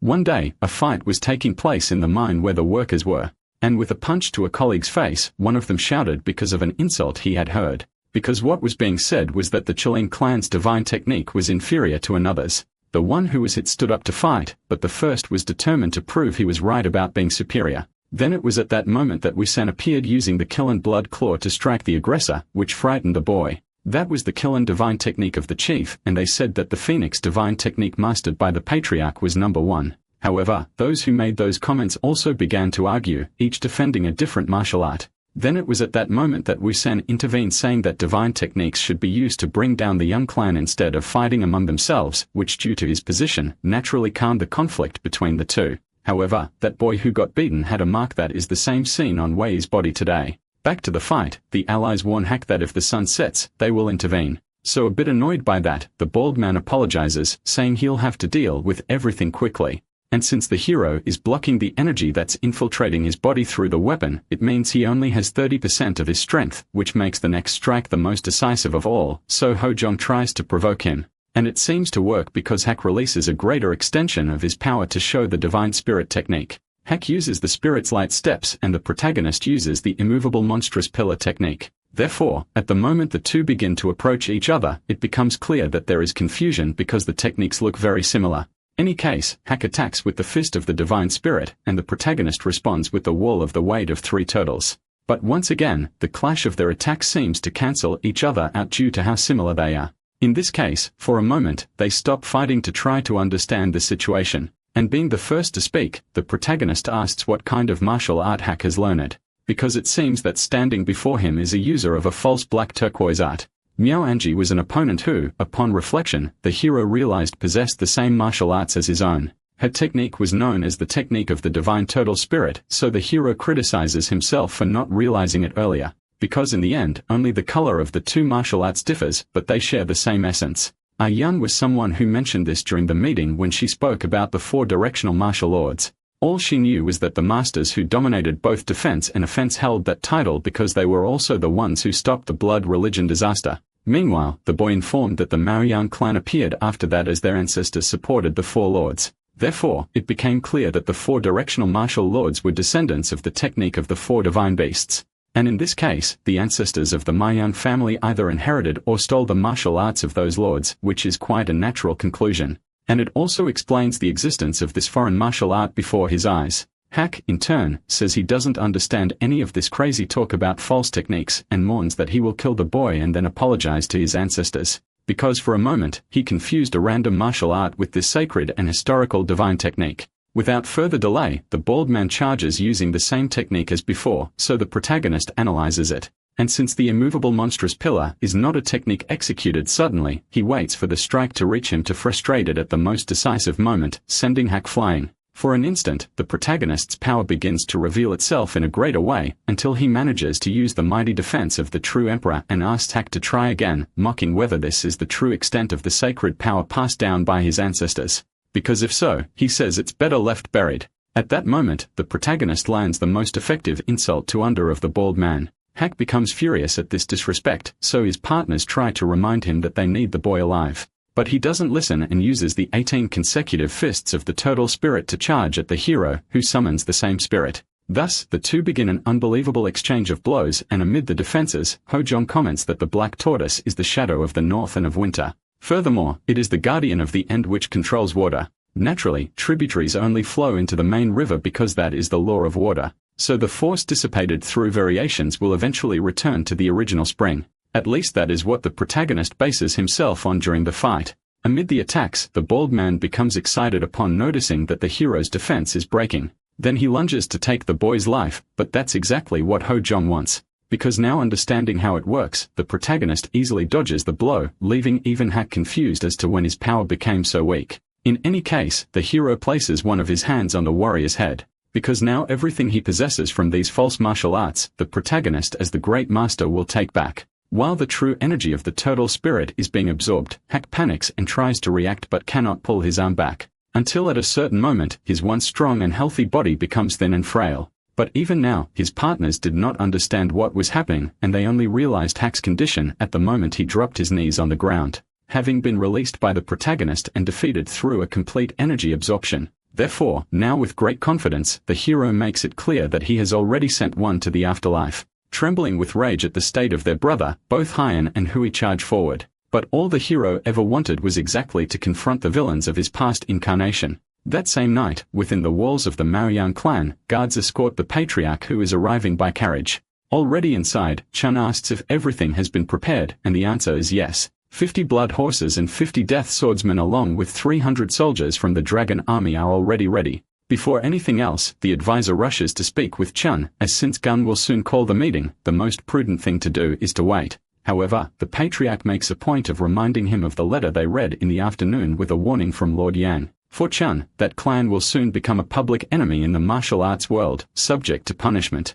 Therefore, for everything they've already been through, Chief Mayang wants to be a first to deal with it. And so continuing the journey, the gates open for the head of the greatest family in the world to go in search of the young master, Hojong. Back to the confrontation while fighting Hui, the protagonist realizes that the martial art is a copy of the Crimson Bird. However, Huiyan uses the advantage of being 2 against 1 to apply pressure, and Hui wastes no time attacking from behind. Then the hero uses a wind ability to push the two as far away as possible. He shouts to use the technique Phoenix's flaming hand, but the hero responds with the 12 walls of the northern sky, making all that fire on the boy's hand cool down, only to respond with the 9 thunder palms of the Tiger King. Faced with this, Wu tries to attack the hero while he's focused on his brother, but being unable to, he asks if Hien is alright, though at the moment, it's necessary to live ahead. Heino asks if we didn't see that Hack had his ki completely drained, and to explain that mystery, he suggests that the boy is a user of demonic arts. But all the protagonist does is laugh at that insinuation because to him, those techniques were likely created by people like them. To explain, Hojong says that by having a good understanding of the martial arts and the four gods, it's impossible to even reach half the power. And besides, even if they don't believe it, the result is that both of their lifespans have already been cut in half. In the end, Hojong shows pity that they are slowly self-destructing with cheap imitations of the techniques he uses. This time, the warriors raise their guard to attack again, but showing a bit of fear. So taking advantage of that and the superiority he already has, the protagonist simply sends the warriors to visit Hack in the heavens, bringing this confrontation to its final stretch. Because with those issues out of the way, Hojong orders his soldiers to call the chief of the Mayan clan. The next morning, the flag of the young clan of Green Mountain remains raised. Meanwhile, it's mentioned that today is the day of the great meeting, and apparently, the enemies are standing still like turtles. Young Hyan can hardly believe they were intimidated by the young master's strength and believes they won't even need to act. However, Shimo warns that the entire martial arts world is watching, so if they duel, it will become a war. In the end, the duty of the blue driving squad is to protect the young master, and Hyan apologizes for being reckless. However, the boy's words also struck the commander because Hojong alone is keeping those 300 at bay. Besides, he knew the enemy's weakness, so Shimon doesn't understand how that's possible. Anyway, at that moment, a person yelling that is not just any beggar draws attention. And despite being very dirty today, the fact that they don't recognize him is quite outrageous. Luckily for Duksang, at least Hojim appears, so the beggar warns that things are terrible. Before the boy can even explain, the protagonist starts joking about what the topic will be. But Duksang quickly starts to speak since it's something very serious. By then, it was already strange to everyone what was happening because the soldiers had pulled back. Then Duksang finally managed to inform that Lord Yang had already intervened.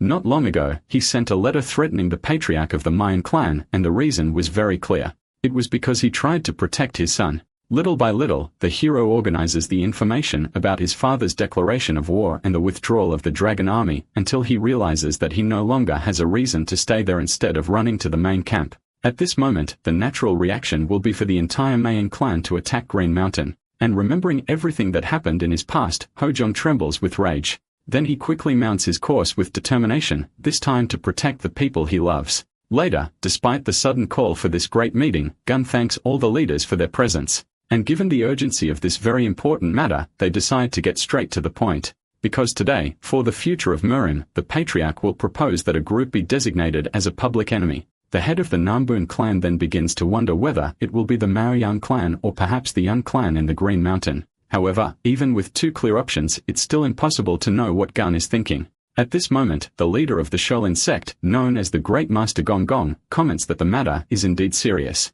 And precisely because it is serious, he remarks that Gun certainly understands what it means. This declaration signifies complete exclusion from the martial arts world of the orthodox path, like a banishment, equivalent to the annihilation of an individual or force which the patriarch is aware of. In this case, the leader of the Wuding clan called Sungyang Jinan asks who would be responsible for such a serious crime. Then Namgong comments that apparently there was a general uproar in Hainan. Peng Mugang, in turn, who is the patriarch of the Hebai Peng clan, seems unaware of it. Then he mourns that the first young master of the Yang clan has been causing problems there. And that's not all, because he also heard rumors that he is suspected of crimes in Jiang's province. In this case, it is asked whether he is the public enemy, and in replies, not necessarily, but where there's smoke, there's fire. After all, they say it's easier to know what's at the bottom of the sea and what's going on in a man's mind. On the other hand, one of the leaders comments that it's an unfounded rumor, so he becomes curious about the reason. Since the one saying this is the patriarch of the Zhuge clan named Zhuge Manhwa. All those crimes supposedly committed by Yan are unresolved, and to Manhwa, it's strange that after years, they all fall on the hero. Recalling that Yan once saved his daughter, the patriarch comments that this is not something villains do. Therefore, he believes it must be a false rumor meant to tarnish the boy's reputation. In that case, and comments that Manhwa should take a good look at his daughter, because these associations affect marriage, but the colleague affirms that Eon has a good eye for this, which seems like an aggressive jab at patriarch Namgong. In any case, they continue the conversation until finally, Gun announces that the proposed target to become the enemy is not just one person, but a massive organization. It is said that there is a force that makes dozens of commoners disappear from the market and that secretly commanded the Blue Wolf Assassin Group. This is a force that buried 800 workers without leaving a single trace, a clan that seeks to conjure the sword of death through the martial arts world of the orthodox path.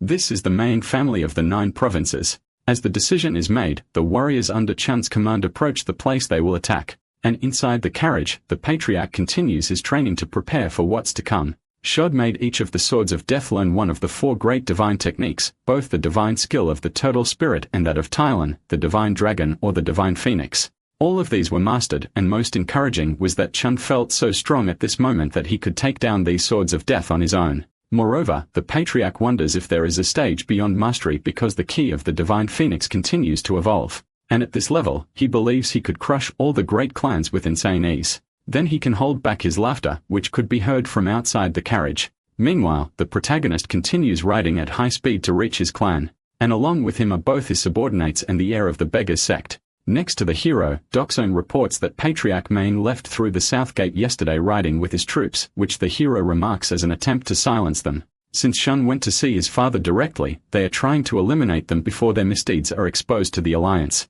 Moreover, the protagonist can sense the Patriarch's desire to test the fake martial art of the 4 gods. In any case, the problem is time, and he wonders whether they can make up for the one-day difference. Still, the protagonist doesn't give up, but instead splits off, asking Duxang to follow the Blue Operation Squad while he faces Chun, which obviously sends the beggar into a panic once again. But as always, our hero doesn't stop to listen. Until nightfall, the hero keeps hurrying, and once he gets close enough, he dismounts to continue on foot. For at that moment, the image of Chun is already making him uneasy. So using all this power to increase his speed, Hojong charges toward Patriarch Mayan. By morning, after a few more hours of travel, they finally see the sign indicating Neon territory. With that, the horses keep running at full speed, guided by the warriors guarding the Patriarch. Until suddenly, one of the soldiers notices something and asks everyone to stop. Then, as something approaches in front of them, they still try to understand what it is. But when they realize it's an axe, it's already too late because most of them are cut down by the weapon.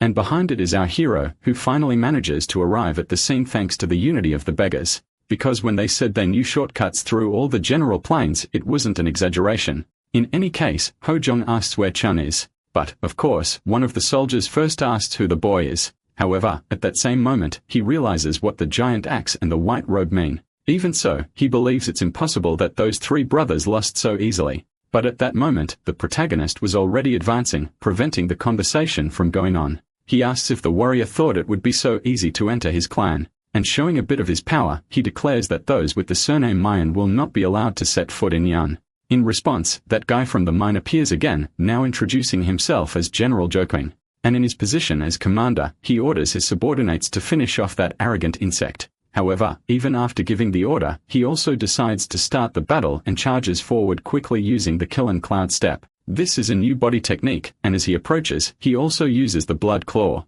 But our hero made a precise movement with his axe, and even without understanding anything, the general's life had already come to an end. Thus, Pojang criticizes the deceased, saying that if you're going to make a modification, you should at least put some energy into it. On the other hand, another warrior can hardly believe what is seen and shouts for the 54 swords to unleash their divine abilities. Right in front of the hero, the powers start being released, and he thinks of it as a banquet of false arts. In any case, the warriors are confident they will tear the protagonist to pieces. And beginning to tremble from exhaustion, the hero himself believes he may have rushed. So he prefers to focus his attention on the carriage where the Patriarch is, and he charges leaping over everyone, then eliminate them one by one, aiming to finish as quickly as possible.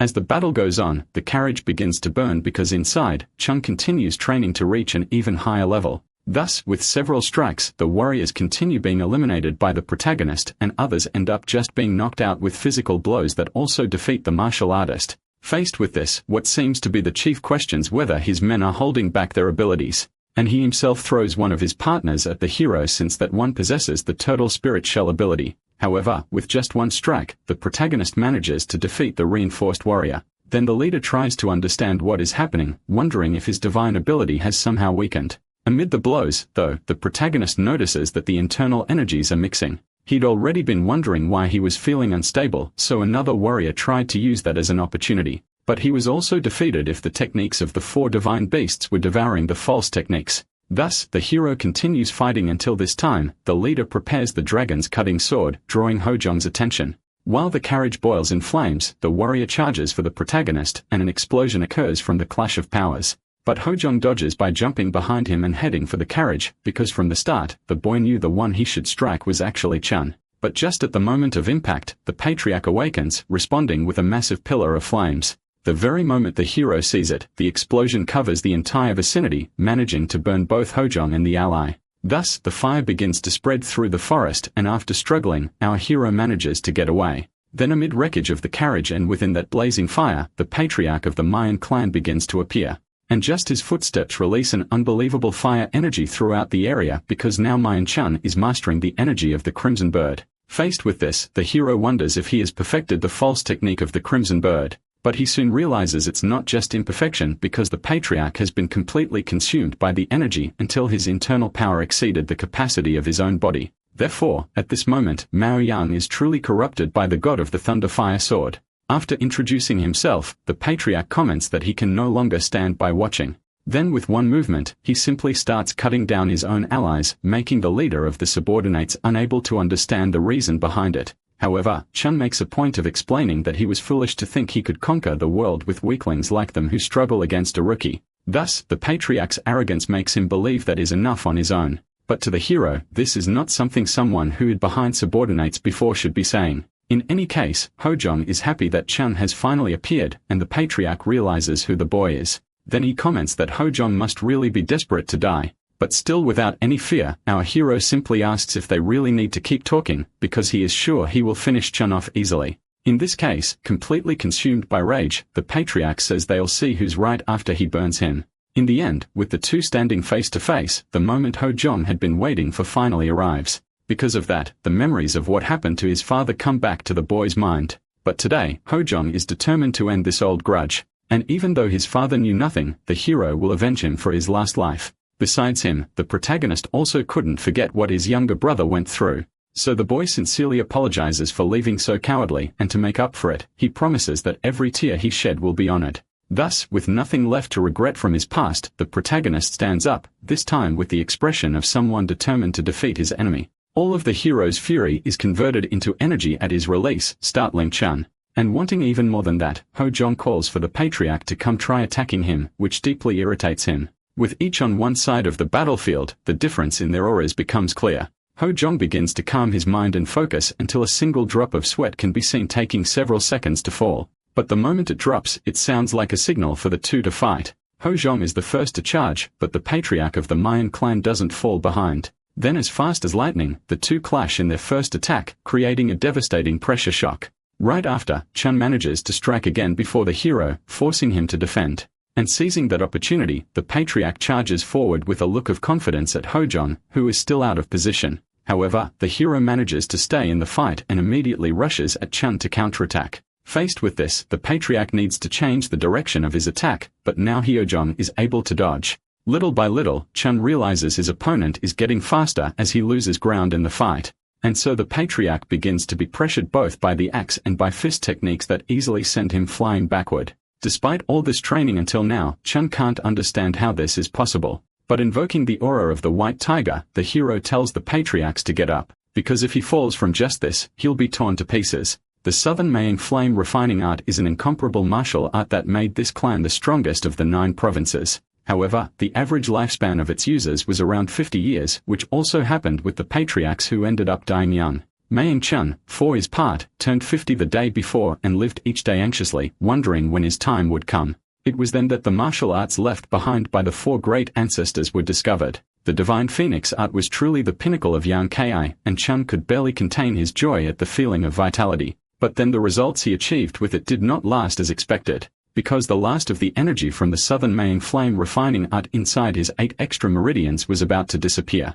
Noticing all this, the protagonist obviously strikes at every opening that appears, until at a certain moment while repositioning, the patriarch drives his sword into the ground due to a pain in his chest. This was actually the false key of the Crimson Bird trying to invade Chun's upper Danshan. Normally, the technique of the 4 guardian gods must be balanced with other energies. However, if only that Yang Qi reaches the Danshan, he will die. In any case, it's not like the protagonist cared much about it, especially since that would actually be a good path to follow. So before the final blow, the leader approaches to help the lord even after being betrayed. But something like that wasn't necessary because another explosion of fire energy occurred affecting the warrior and even our hero, who was the only one within the explosion's range not to be swept away like the ground itself. With a bit more composure, the protagonist realizes that the surface point of the 12 divine northern walls is boiling. And, of course, Ho Zhong's danger instincts are triggered when Chun stands up. Now reinvigorated once again, the patriarch hopes the boy enjoyed his little taste of happiness thinking he could defeat him.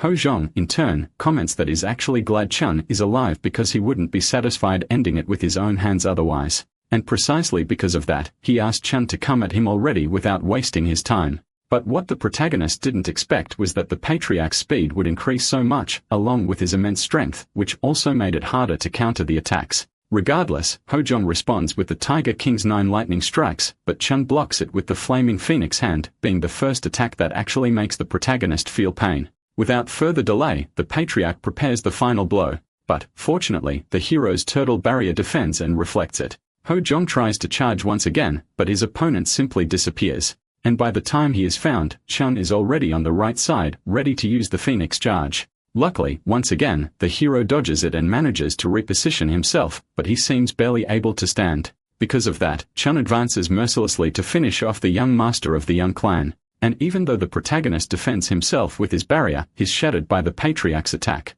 Finally, Ho Zhong is struck by a powerful vertical slash that creates a pillar of flames from the ground to the sky. Thus, the protagonist falls to his knees, unable to believe that the 4 guardian gods' technique lost to achieve imitation. Amidst all that fire, Duck Sun finally arrives at the scene along with Cheol Kyun, and the investigator comments that there's no way to tell how this will end. In any case, he reports that the entire noble Jungang family is already prepared. Therefore, the time has come to interfere and get rid of the patriarch once and for all. However, just as they are about to help, someone else appears to say Kyun cannot do that. It's the leader of the Blue Squad, Shimo.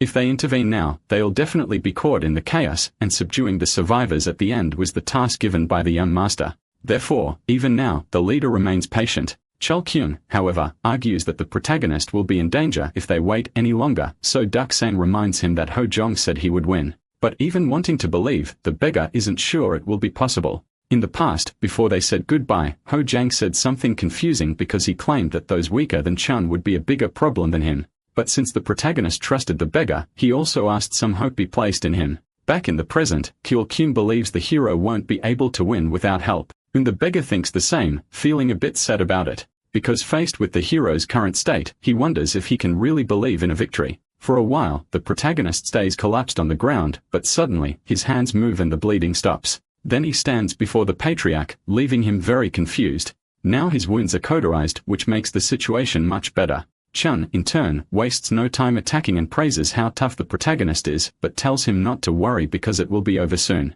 Thus, Chun continues attacking mercilessly, and unfortunately, the protagonist doesn't even know why he's still holding on. Because despite everything, he's already too occupied just trying to defend when once again another attack hits him. Suddenly, everything goes dark and the hero remembers the moment he fought his father. A martial art that encompassed everything was what to find Yun, but then something appeared asking the Black Emperor what to find him, making the boy reflect. Because of that, his memories also go to the fight with Chai Sen, where the warrior said that a fighter couldn't depend on a few techniques as what mattered most was effort. Even now, Chai Sen attacked the hero again, pressing him with the question of whether his martial arts were nothing more than techniques. So already very irritated with all of it, the hero finished him off like the last time. Even so, he didn't know what they expected him to do, but that's when his father appeared, telling him not to be impatient. Because the boy's martial techniques were of the furious and dominating type, just like the book he had given him long ago. Therefore, Ho Zhong begins to understand that running to defend himself is not a martial art of his. And more than that, he tries to search his mind for what he learned in this latest life to finally counter the patriarch's attacks again. This time, Mahira uses the counter-attack palm of the reverse dragon palm and determined to continue, unleashes his clean, unique strike. All of these were abilities, specifically his, but even while being thrown far away. Chun comments that he hopes the boy doesn't think those pathetic attacks will work on him. The martial arts that define the protagonist are of dominating fury, so he wonders what martial art is in his own conception. Meanwhile, Chun jumps high into the air and prepares his final strike, the cross-blade of the Flying Phoenix. But Ho Zhong sees all of this while still wondering whether his individuality is meant to block or counterattack. However, within seconds, he denies both possibilities, finally understanding that to him, martial arts are meant to completely annihilate all enemies. Consumed by fury, Ma Yong charges like a true berserker, releasing a massive wave of firepower, which extends all the way to Dok Sang and Kyun, who, even though they are powerful, feel the pressure. So I'm not seeing the hero nearby. Chun laughs loudly, thinking he vaporized him from the face of the earth. But he also feels a bit disappointed not to witness it happen with his own eyes. However, he gets startled when he hears someone say that his martial arts are total combat techniques to annihilate those who were already annihilated through instant extermination. Now that is something that defines the Black Emperor and eldest son of the Yan clan of the Green Mountain, something that truly represents the martial arts of Yang Hojun.